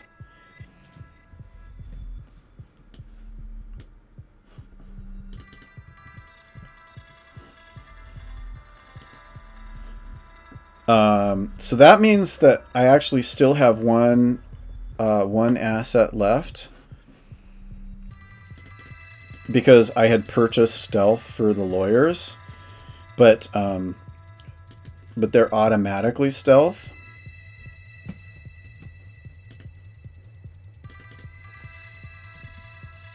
Ugh.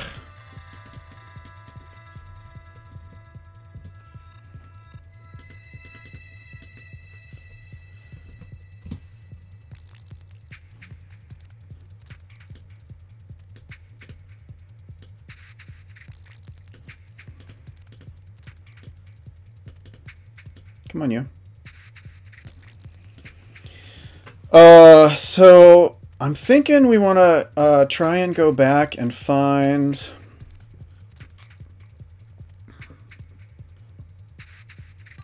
It can't be force, but it can be wealth. We might want to do shipping combine in order to get some moving. Allow the transport of large amounts of equipment and personnel between worlds as an action. The combine may move any number of non-force assets, including itself, to any world within 2 hexes at a cost of 1 fat cred per asset.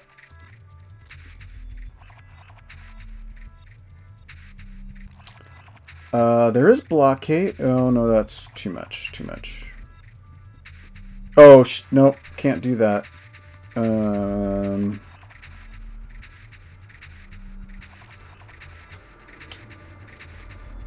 Freighter contract.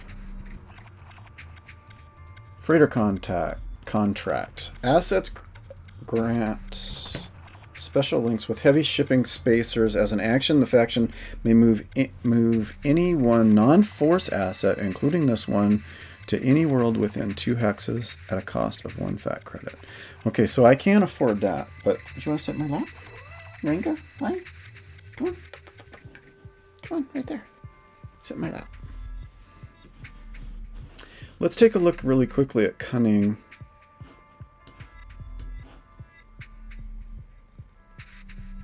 It was cunning of 4. Vanguard, covert shipping. Boy, do they have covert shipping as well? Oh no, wait, that was a different thing. But let's see what it is. Because it was covert transit net versus covert shipping. Quiet transportation of a unit from one world to another. Any one special forces unit can be moved between any world within 3 hexes of the covert shipping at the cost of 1 fat credit. That kind of sounds good.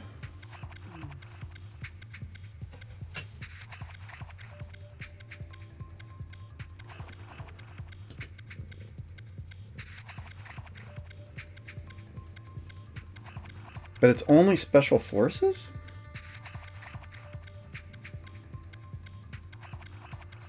Versus the other one, which would allow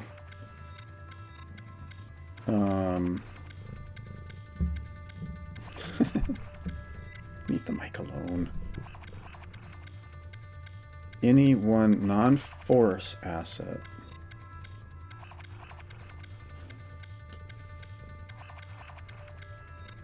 So I can't move the military.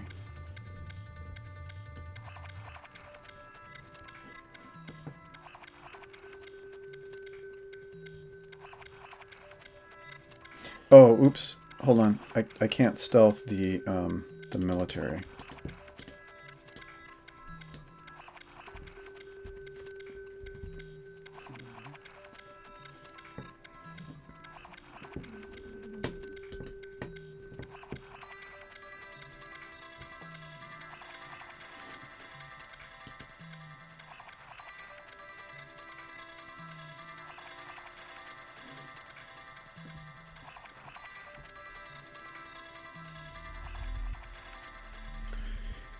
The problem with the freighter contract is it can't move force assets, and the cyber assassins, the assassins, and the psychic assassins and the post-tech infantry are both force assets. So I need to do the covert shipping so that I can do either one of these special forces, the assassins or the lawyers. So we're going to go with covert shipping.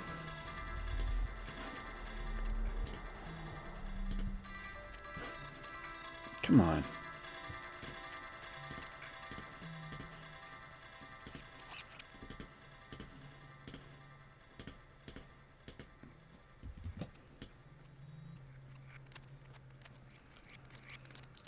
Okay, so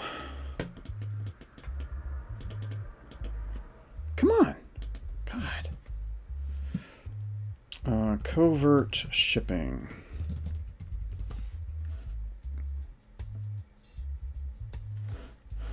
Is 4 is logistics.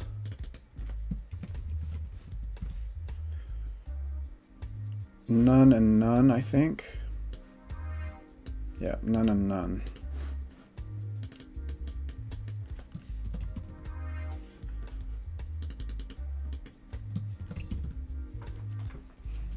And covert shipping can then be moved from place to place, which is pretty cool.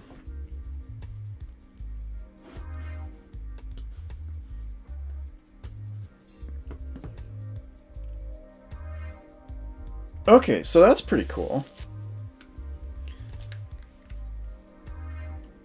So we have two factions.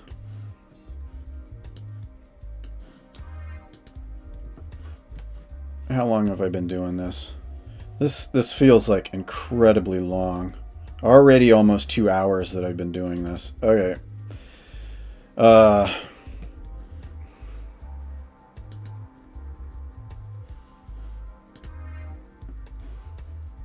Oops, I didn't have...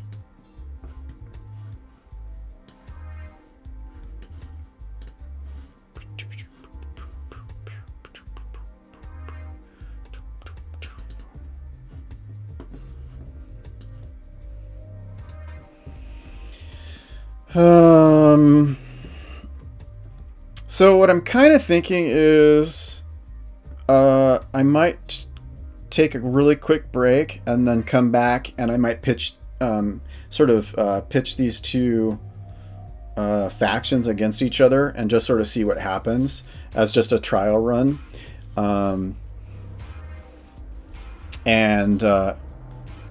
And then I'll just maybe try and set up the other factions off stream, or I might do some other streams to set it up. But I've already almost done 2 hours, so I'm thinking let's go ahead and do an actual like trial of pitting them against each other. And I'll just call this, instead of turn 0 and 1, it'll be just turn 0. So yeah, let's go ahead and do that. I'm gonna take a quick break for a second. We'll go ahead and listen to music for a little bit, and I will be right back.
Do, do, do.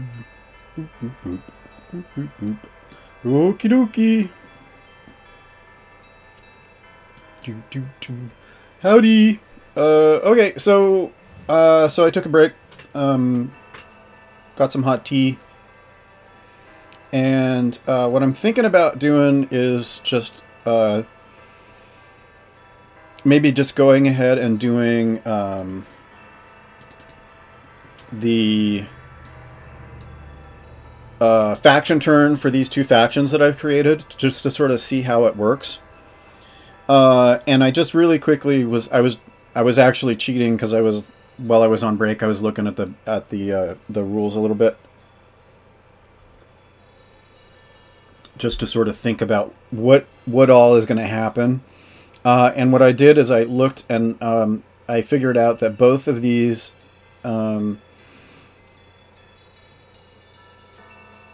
they either both have income of 5 or one has a 5 and a 4. Blue front's pretty clear, but it's interesting because they're slightly different. You're supposed to take half of the wealth score rounded up, and then a quarter of force plus cunning. And it doesn't say that you're actually supposed to round up force, cunning, the quarter that's left. But I went ahead and did that and ended up with an income of 5 for both of them. Each turn happens each month in game time or after each adventure. Oh, careful. That was Ranga leaping from the desk to the top of the door. And so you do it periodically, and then what you do is you roll a die based on the number of factions that you have currently active to randomize who goes first in the list. I'm going to just go ahead and go with blue front first. Pretend I rolled a die and made it random. So they've got income of 5, and so that at the beginning of the turn, they gain fat creds equal to half their wealth, rounded up, plus 1/4 of their total force. Oh, and rounded down. Oh. Okay, so is 2.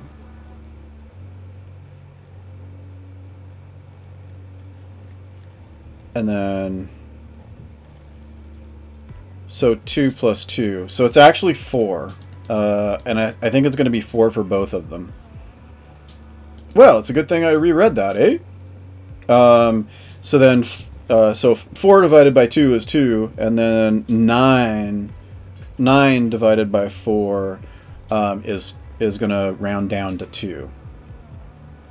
So that's 4 as well. So it's not 5, it's 4. Oh.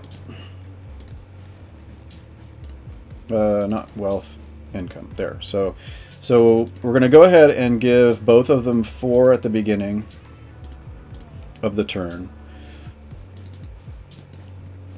And let's see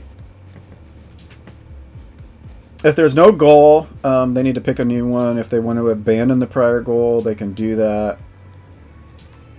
But they lose their fat cred income, and they can't perform any other action if they abandon a goal.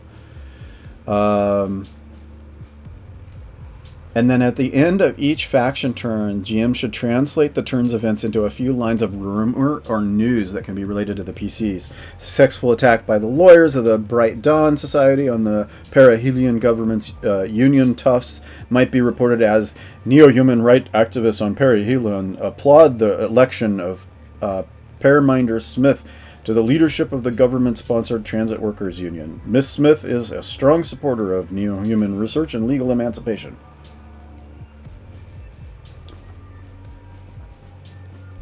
So we can... oh, buying an asset is an action. Okay, so actions... you usually only get one. You can attack, buy an asset, change homeworld, expand influence, refit an asset, repair faction, sell asset, seize planet, use asset ability.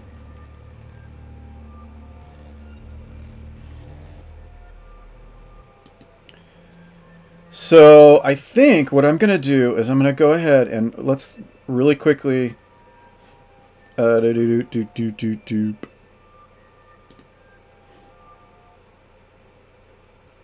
the covert... Wait, was that... Covert Transit Net. Okay, so Covert Transit Net facilitates... It says Facilities Web.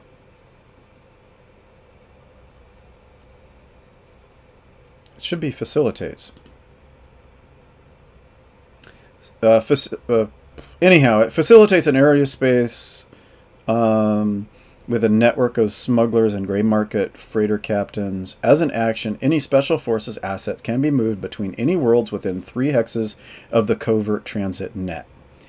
And then, because these assets are stealthed, like the stealth lawyers, what that means is that unless that unit attacks or defends, they can move to another planet, which would require permissions to enter without having to actually get those permissions.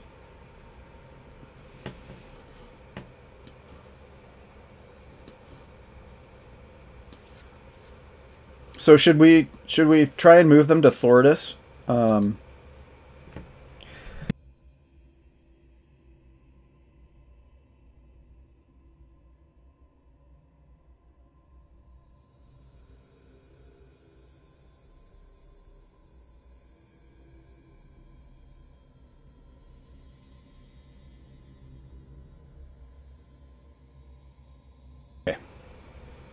Hopefully the touching of the mic wasn't bad, but it would be a lot better than having to listen to me sneeze.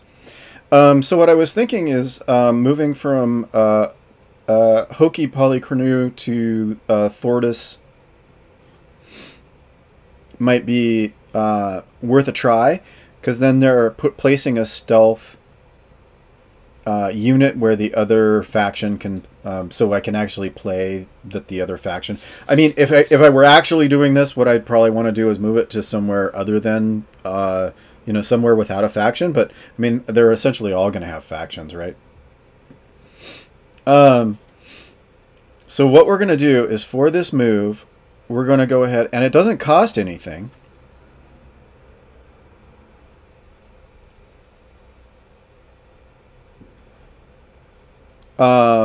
So let's go ahead and we're just going to move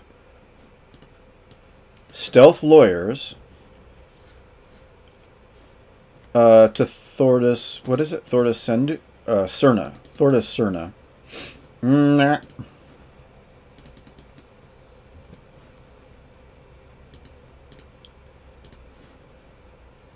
So let's do that. So we're going to move those guys to Thordis Cerna.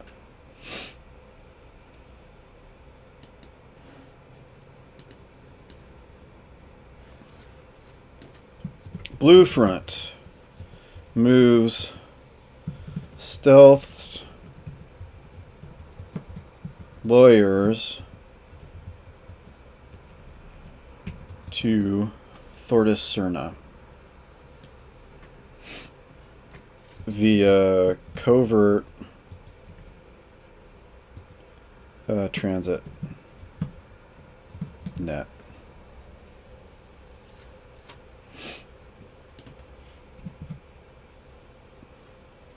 And that's their move, right? And I think that's it. I mean, they didn't spend any credits, but they earned them, so that's good.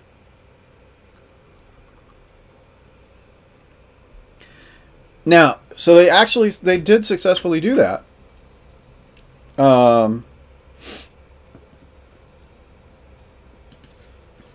So they did, so 1 of 4. We're done. And so we're making progress on the goal. And I think that's it, right? So that was pretty quick. Once they're set up, it's relatively easy to go through. Now, so we want to find out. Outer Commune got their 4 fat creds. And they're supposed to destroy cunning assets. And lawyers are a cunning... Wait, yeah, right?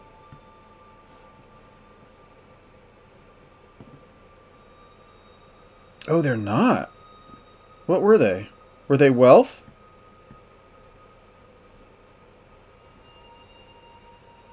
Oh, they're wealth assets. Ooh, okay. It's interesting that there's no information on the sheet about which of the areas these are from. Like, there's no... There should be a thing that says which kind they are. Which kind of asset they are.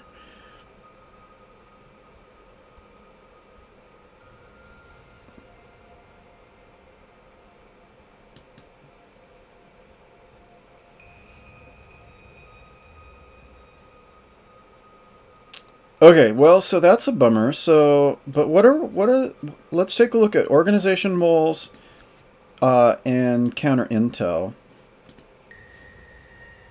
Wait, what? Oh, it wasn't the covert. Ugh. It was the covert shipping via covert shipping, not the transit net.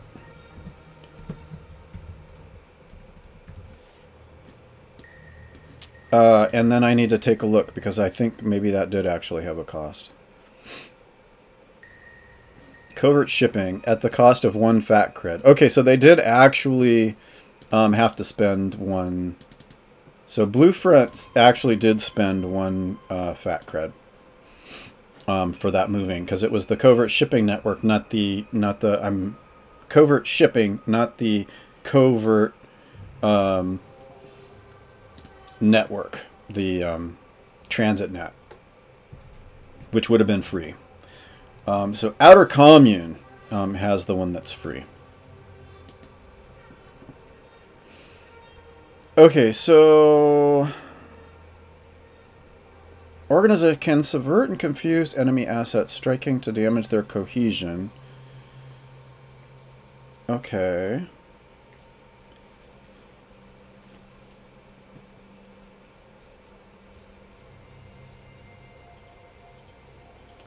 An asset that has been stealthed cannot be detected or attacked by other factions. Somehow I gotta find a way to do that. What's counter intel?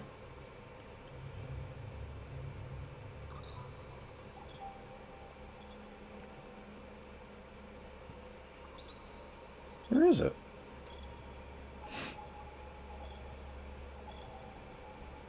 Code breaking internal security monitor. They can track open enemy plots long before they have time to come to fruition.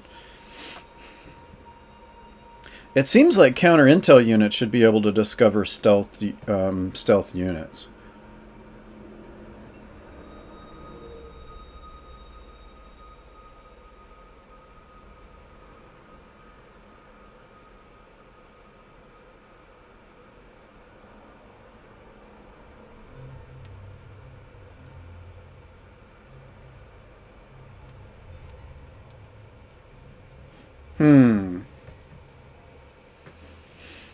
Well, so they're not going to be able to attack that. We want to destroy cunning assets, but I don't have any. I need to get to where cunning assets are.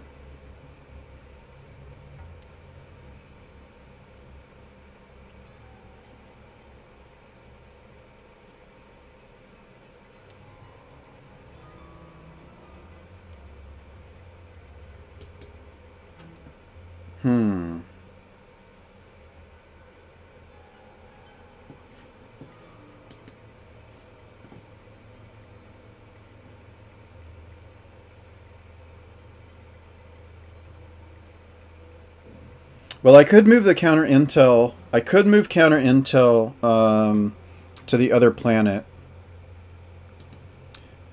Or I could buy...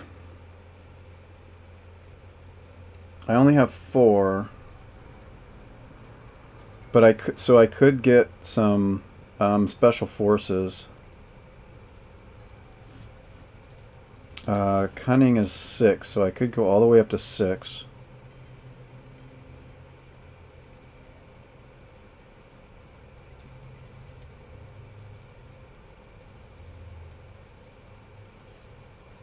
Oh, but I mean, I don't have enough to buy that.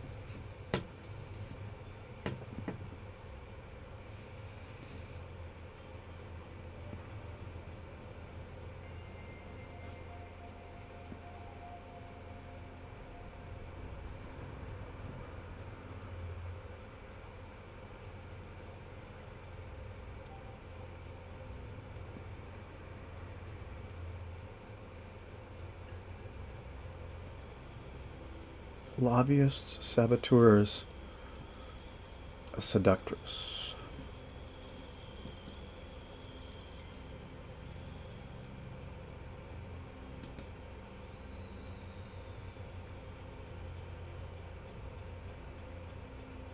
Yeah, so that's what I'm thinking I'm going to do is I'm going to buy a unit.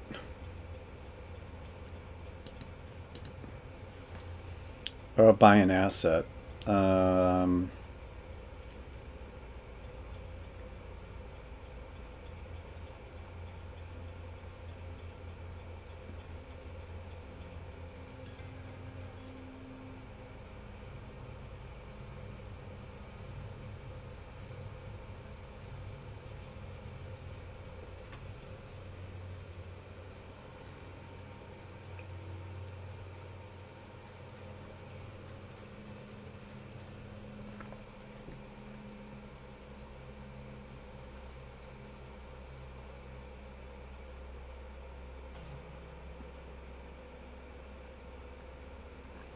I mean, the other thing I could maybe I could try to expand influence, and create a base of influence. Oh, but I have to have an asset there. Okay, okay.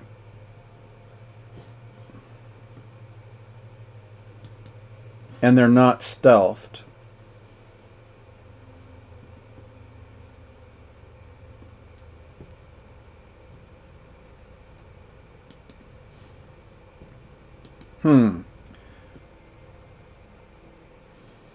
So I actually, how much would it cost to buy stealth? Would cost 3. So I could stealth my counter intel unit. And then move them later.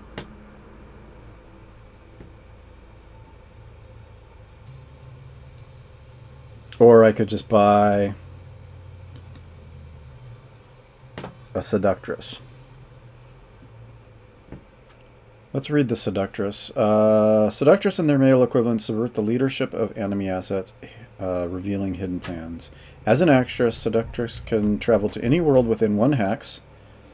As an attack, seductress does no damage, but an asset that has been successfully attacked immediately reveals any other stealth assets on the planet.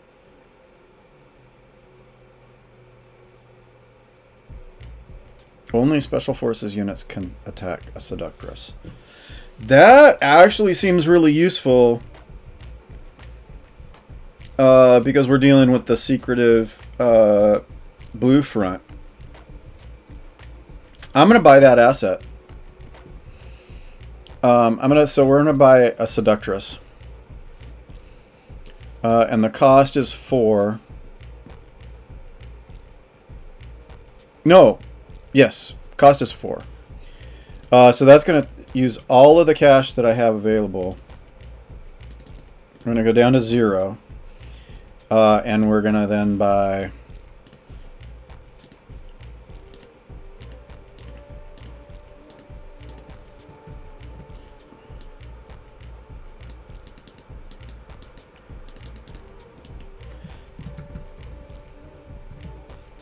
Seductress and 4. Oops, not a space.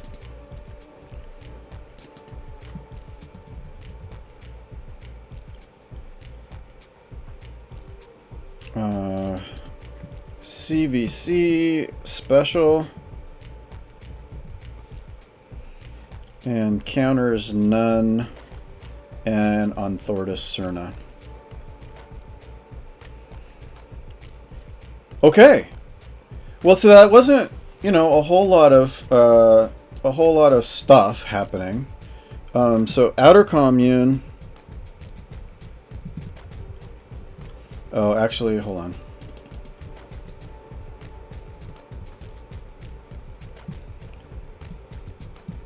Meropis Gamma. Turn 0-ish. Outer commune recruits Seductress on Thordis Cerna.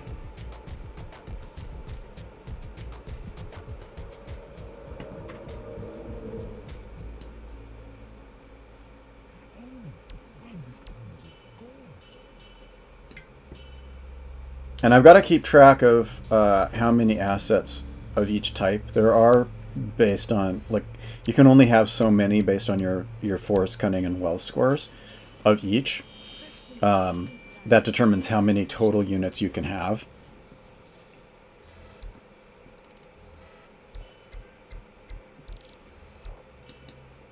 Yeah, so Seductress, Cunning versus Cunning, and then having Machiavellian, which allows an extra D10 when making a Cunning attack.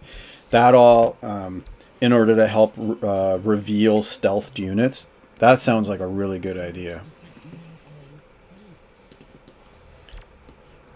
So that's kind of giving me a feel for how these factions are put together.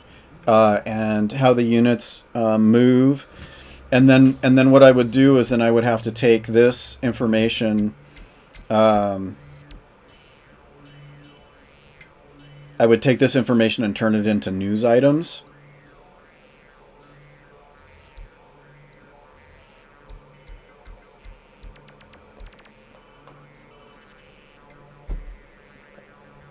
Have to try and figure out how the like if I'm going to use that with the alt gamma world is how the mecha crew would actually get their news.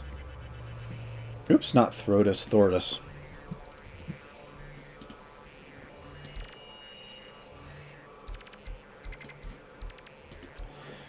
Let's see. Well, I'm tempted to fill out a few more.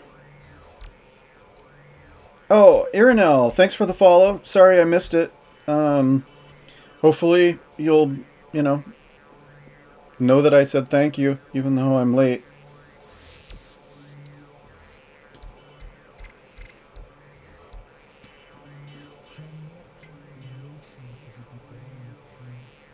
But that's awesome, thank you.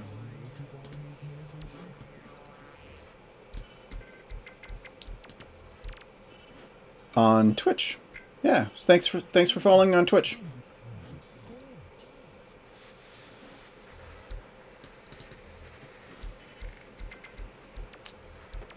Okay. So, should I do another faction? Even though I've sort of done a turn. Let's take a look.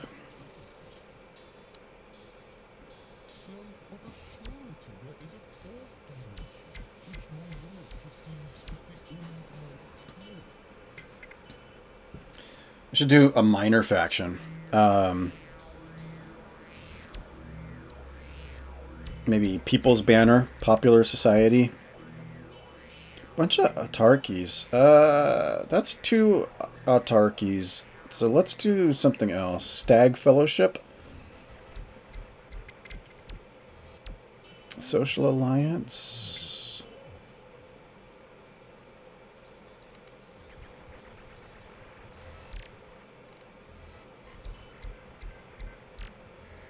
Stag Fellowship is intellectuals as well.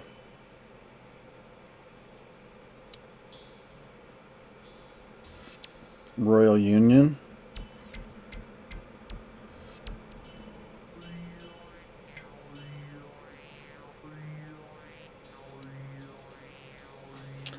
Let's do let's do one more. Let's do Royal Union.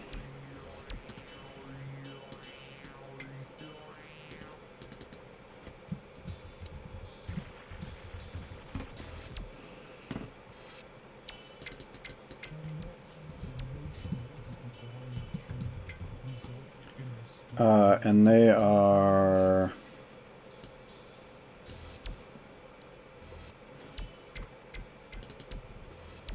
whoa.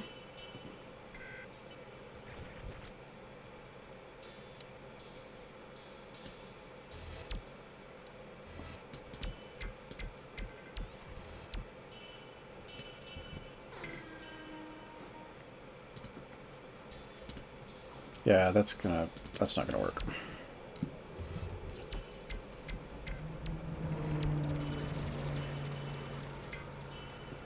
Did I type that right? Yeah. Policy is protectionist. Outsiders is provisional. And issues are immigration and welfare.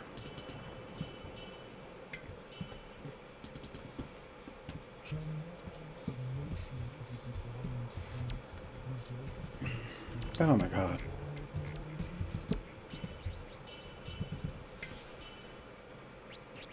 Okay, and they're going to be a minor faction, so let's see. Cunning and wealth. 4, 2, and a 1.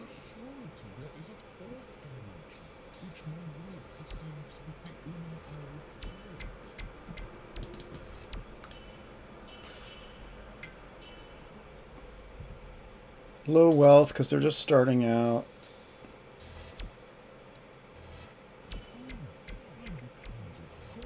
No, I haven't done any. I haven't done one that's mainly wealth. Let's go with wealth for cunning 2 and force 1. And so their HP, we're gonna go with 15. And so their wealth divided by 2 is 2, and then force. So their income is only going to be 3.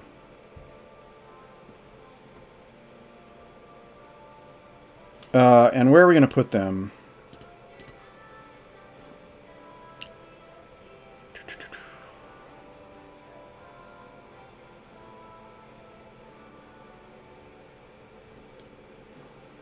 Hiera. 0604. Roses is tech level 3.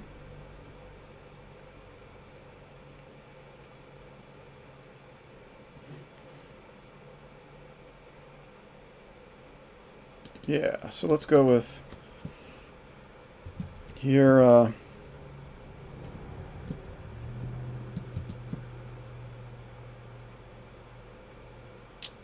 Roses.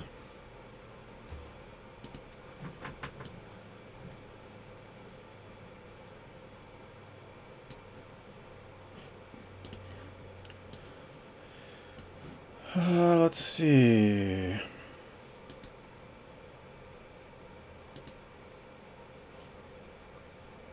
Their goal.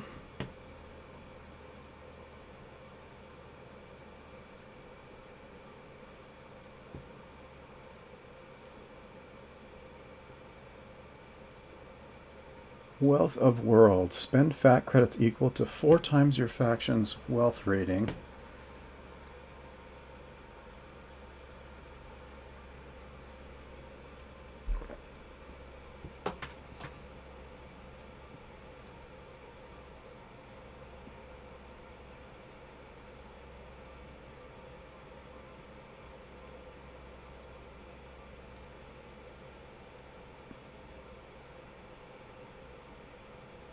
peaceable kingdom.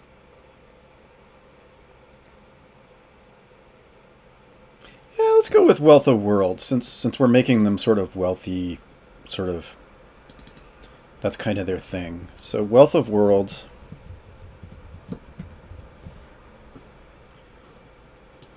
And might as well do it now when we're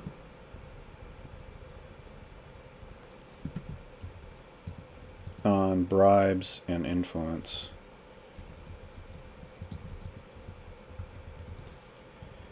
And it's 4 times the wealth rating. So we've got to do 12, and the difficulty is 2.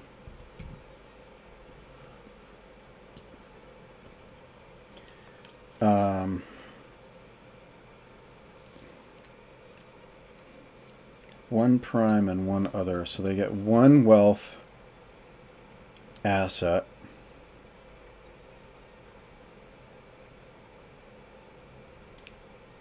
Wealth of 4. So up to a 4.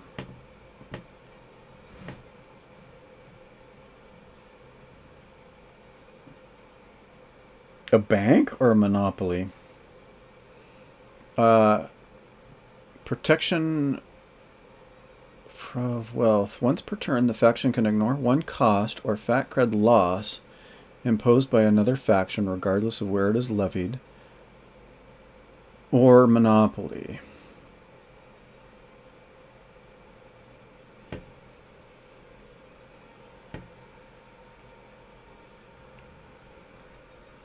Harvesters for fat cred gain. That's kind of cool, but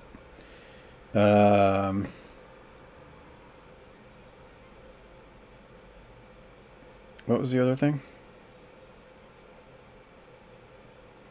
Oh, come on. Monopoly. That's what I was doing.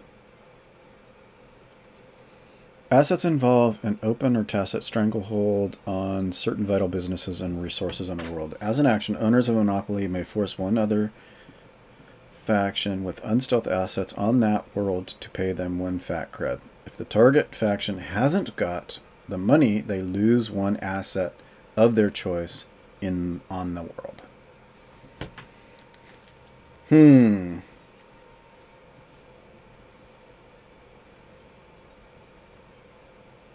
Neither of those sound great.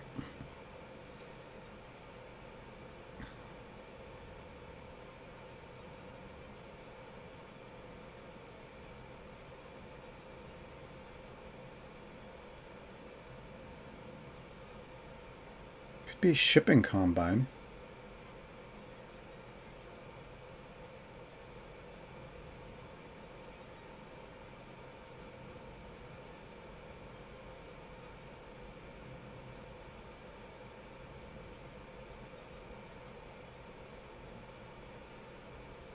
Well, they're protectionist, right?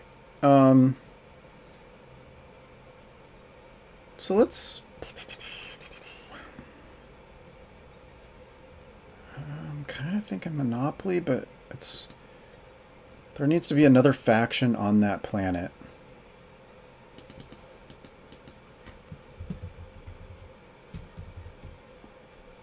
And...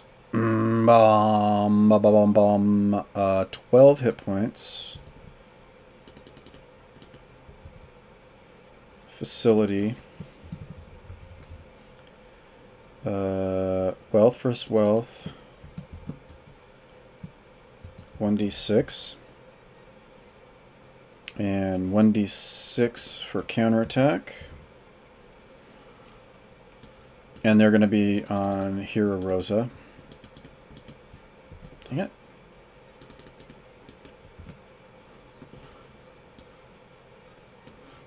And then they get 1 other.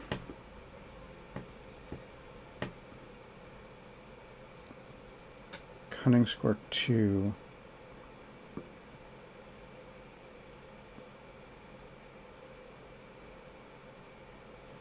Smugglers?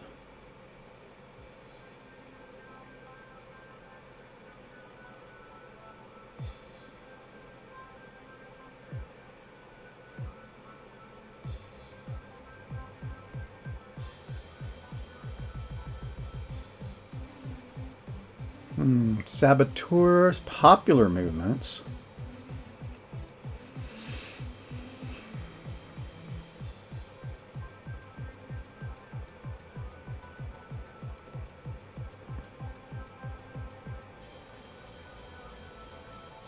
Blackmail.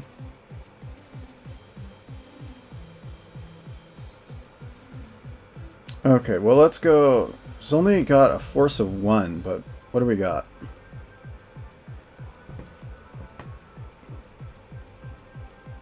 Security personnel. Hitman militia unit. What's security personnel?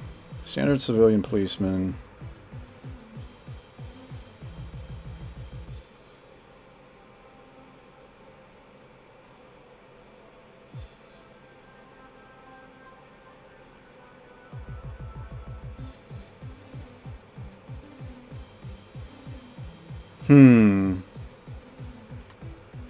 Or seductress.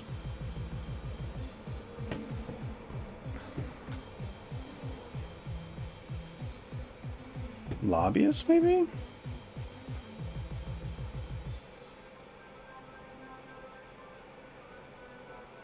What do we do with lobbyists? Can be used to block the governmental permission that is sometimes required to buy an asset or transport it into a system. Well, that would be good for protectionism.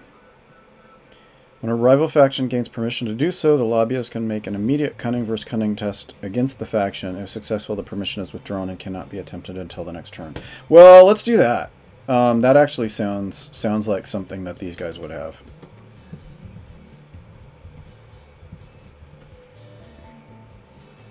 And 4.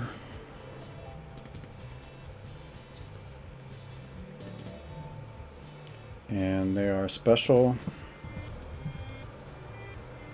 Cunning versus cunning special. None.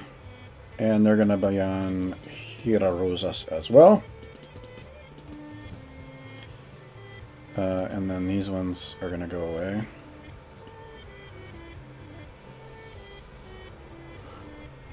What?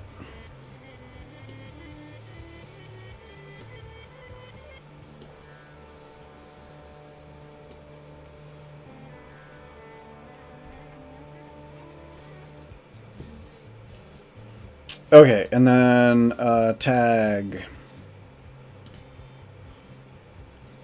Exchange consulate.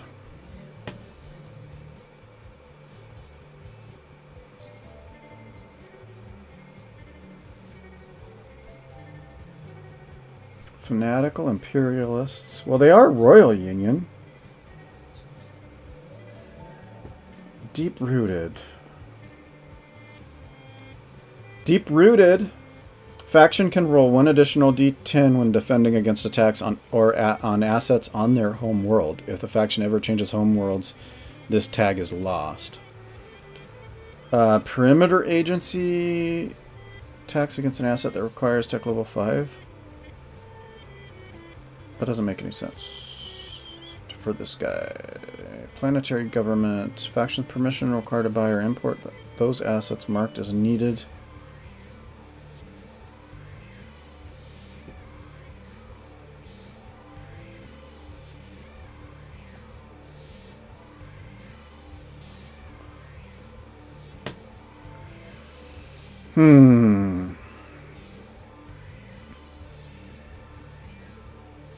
I'm kind of thinking deeply rooted. Deep-rooted. Let's go with deep-rooted.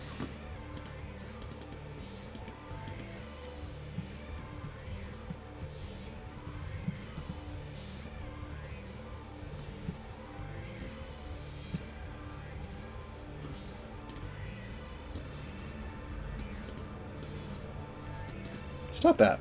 What are you doing? Why are... That's weird. Okay, well...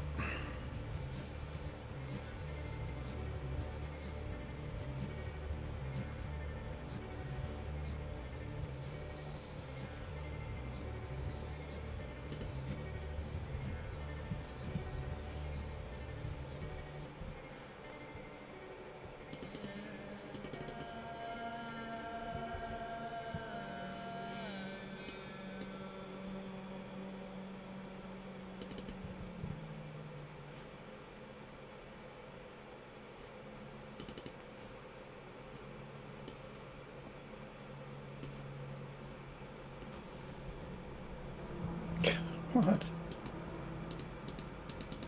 Stop that! Stop it!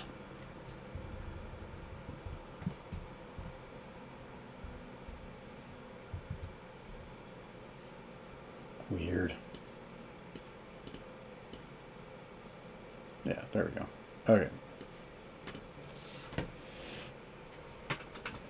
Okay, and then since their goal is to spend on bribes, I'm going to go ahead. Their income is 3. We're going to go ahead and spend 3 on bribes.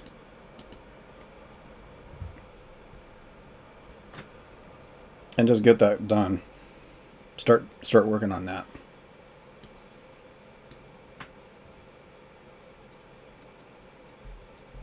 So that's pretty cool. Okay. Well, so let's see. One more? Another minor faction, maybe?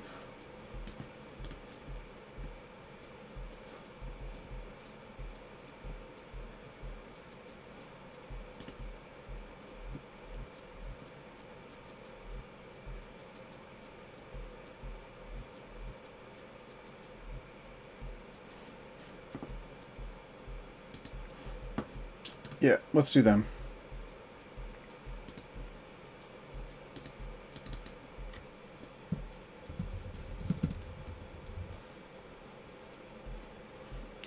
Okay, so... Come on, you. Silver Council.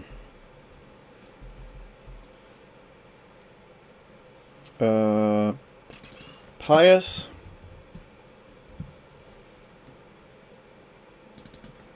Laissez-faire.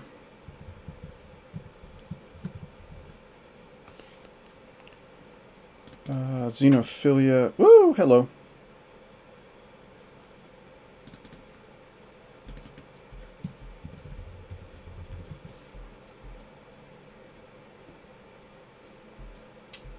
Religion and poverty.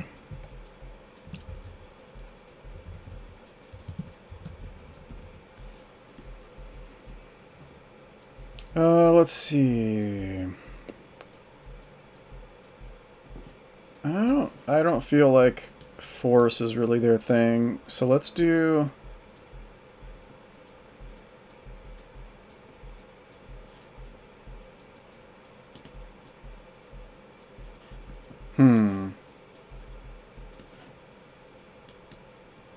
Okay, well, let's go for goals and then figure it out. Commercial expansion, planetary Caesar expansion, blood of the enemy, peaceful kingdom, peaceable kingdom. Let's just make them pacifists-ish.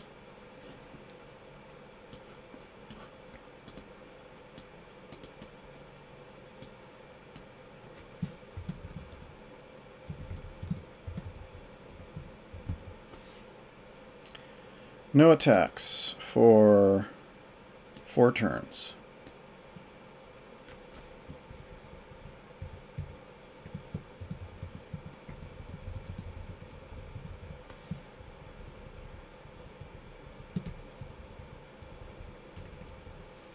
Four turns, difficulty 1.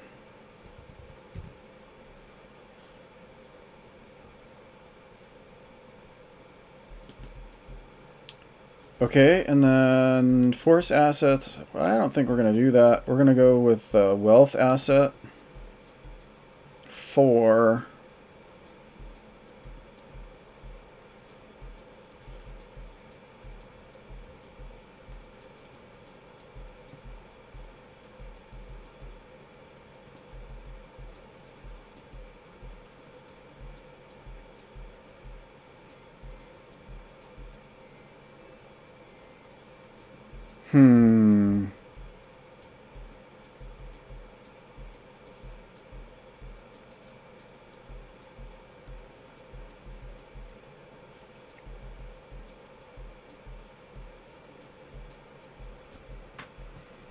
Lawyers, surveyors.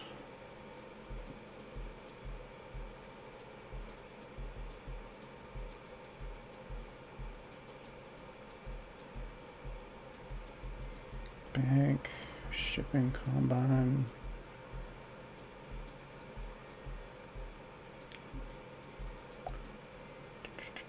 Shipping combine, large amount equipment and personnel is non-force.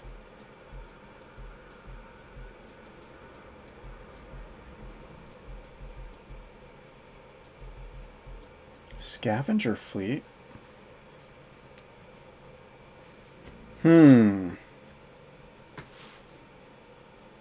Oh, two fat creds in for maintenance. That's a little bit much. Maybe shipping combine.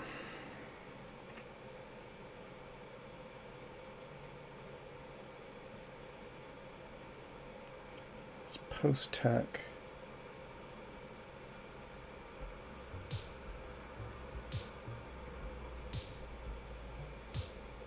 Post-tech industry, maybe.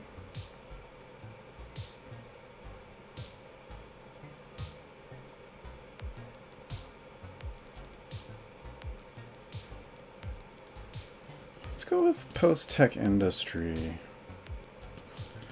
Well, let's take a look really quickly at cunning. Is there a cunning 2 or lower relationship with smugglers, maybe?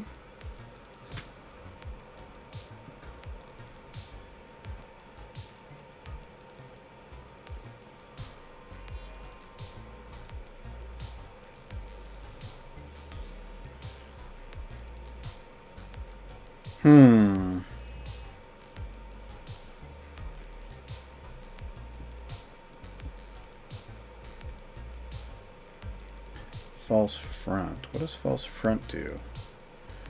Faction to preserve more valuable resources. If another asset on the planet suffers enough damage to destroy it, the faction can sacrifice the false front instead to nullify the killing blow. Yeah, maybe not.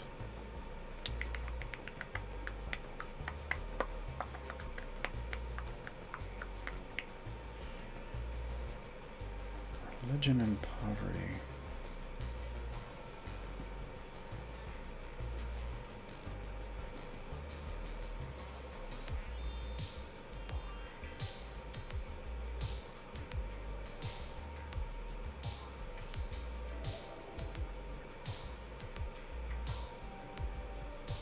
This one's harder to pick.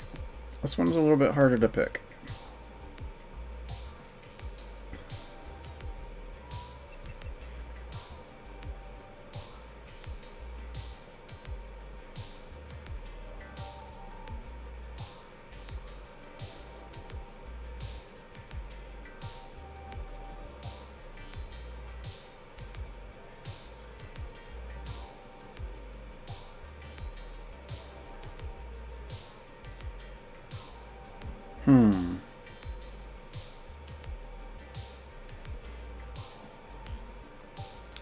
I'm tempted to do post-tech industry.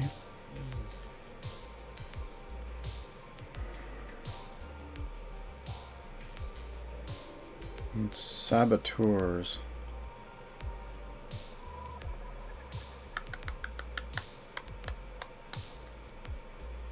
Could be smugglers, though.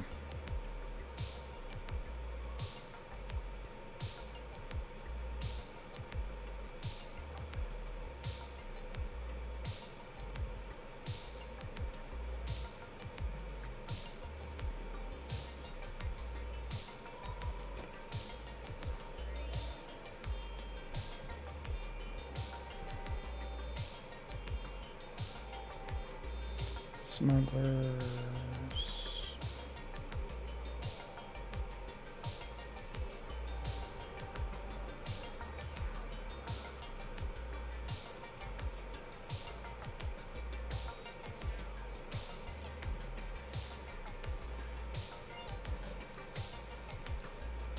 Lobbyist doesn't seem to be their thing, I wouldn't think.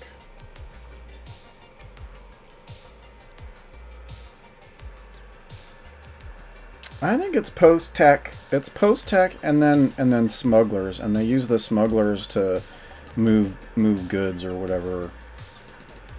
So we'll do post-tech.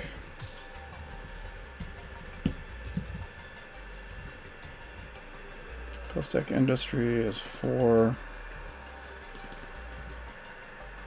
is facility none and counter is 1d4.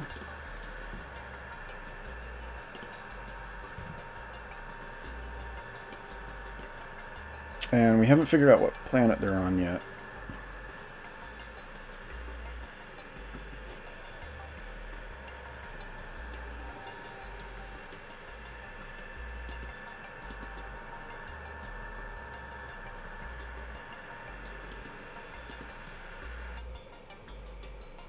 Yeah, maybe they're on that same planet with the Royal Union. Let's do that. We'll do that. Okay, so post-tech, and then smugglers.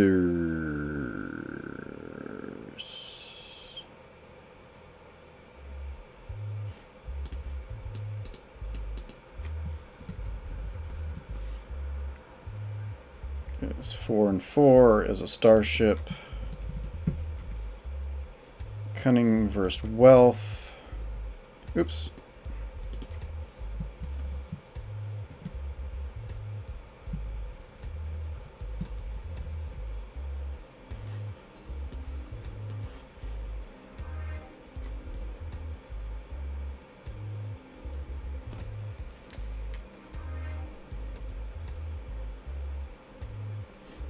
Okay, so that seems to be good. And then we need to do tag.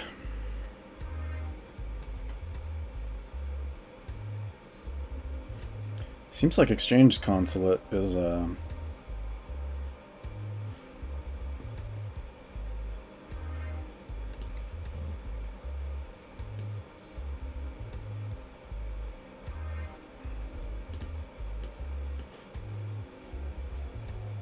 yeah, let's do exchange consulate.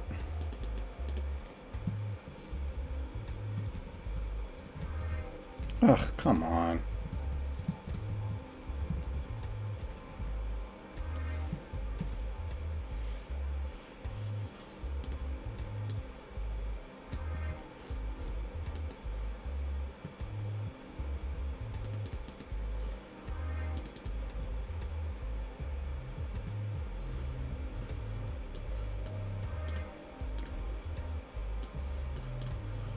Boop, boop, boop. Ugh, come on.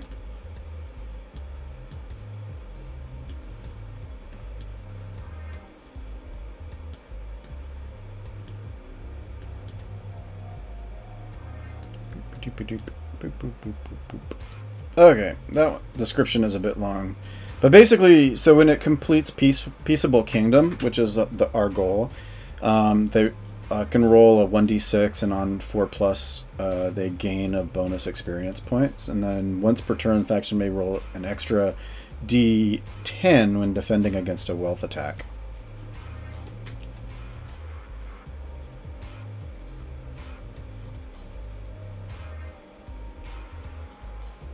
Which is good for the post-tech industry.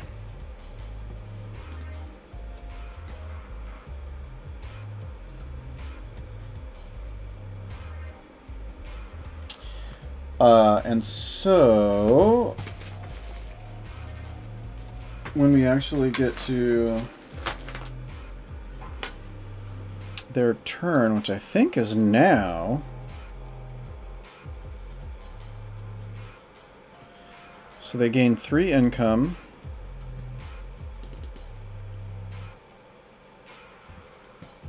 Yes, that's right. So they gain 3 income, and we roll for the post-tech industry.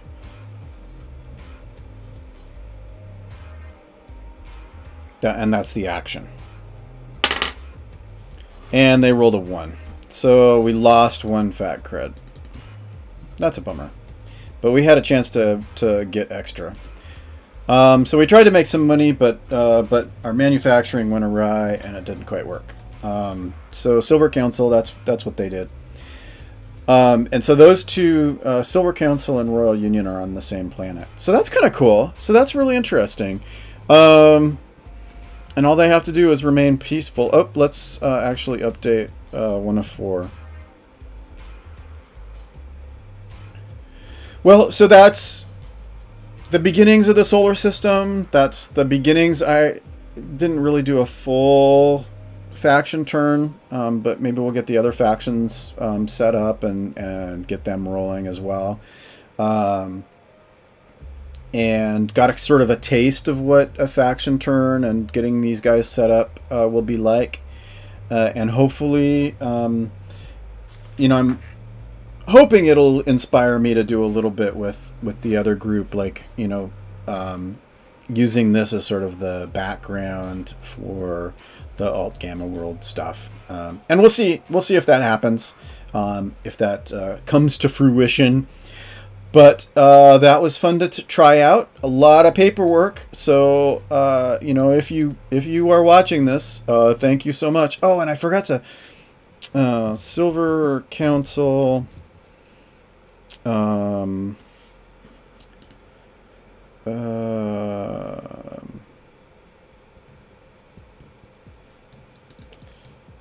Lost one fac cred.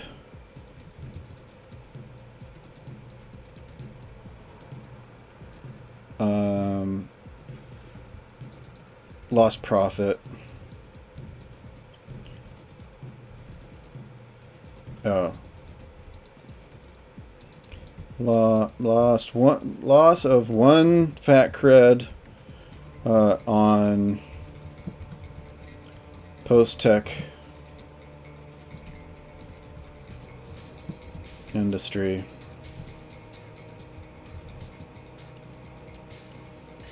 On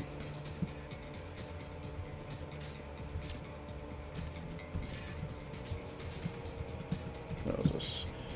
And then what did Royal Union do? Ah, spent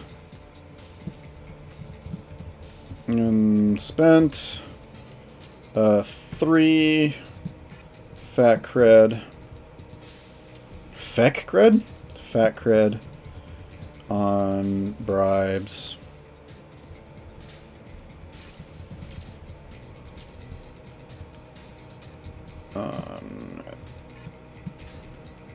Rosas. Okay, so those were those 4 bits of news recorded down. Yeah, anyhow, so, you know, if you watch this and you're kind of like curious, you should check out Stars Without Numbers. This is like I was explaining to Sphinx earlier. This is sort of the background stuff that the DM kind of does on their own to keep the world sort of moving and doing different stuff. But that's a sample, and this is the first time I've played it. I've done any of this Stars Without Number stuff, and so I may try to do the other factions. I don't know if I'll stream it or what, but it's worth experimenting and playing with. So thanks for watching, and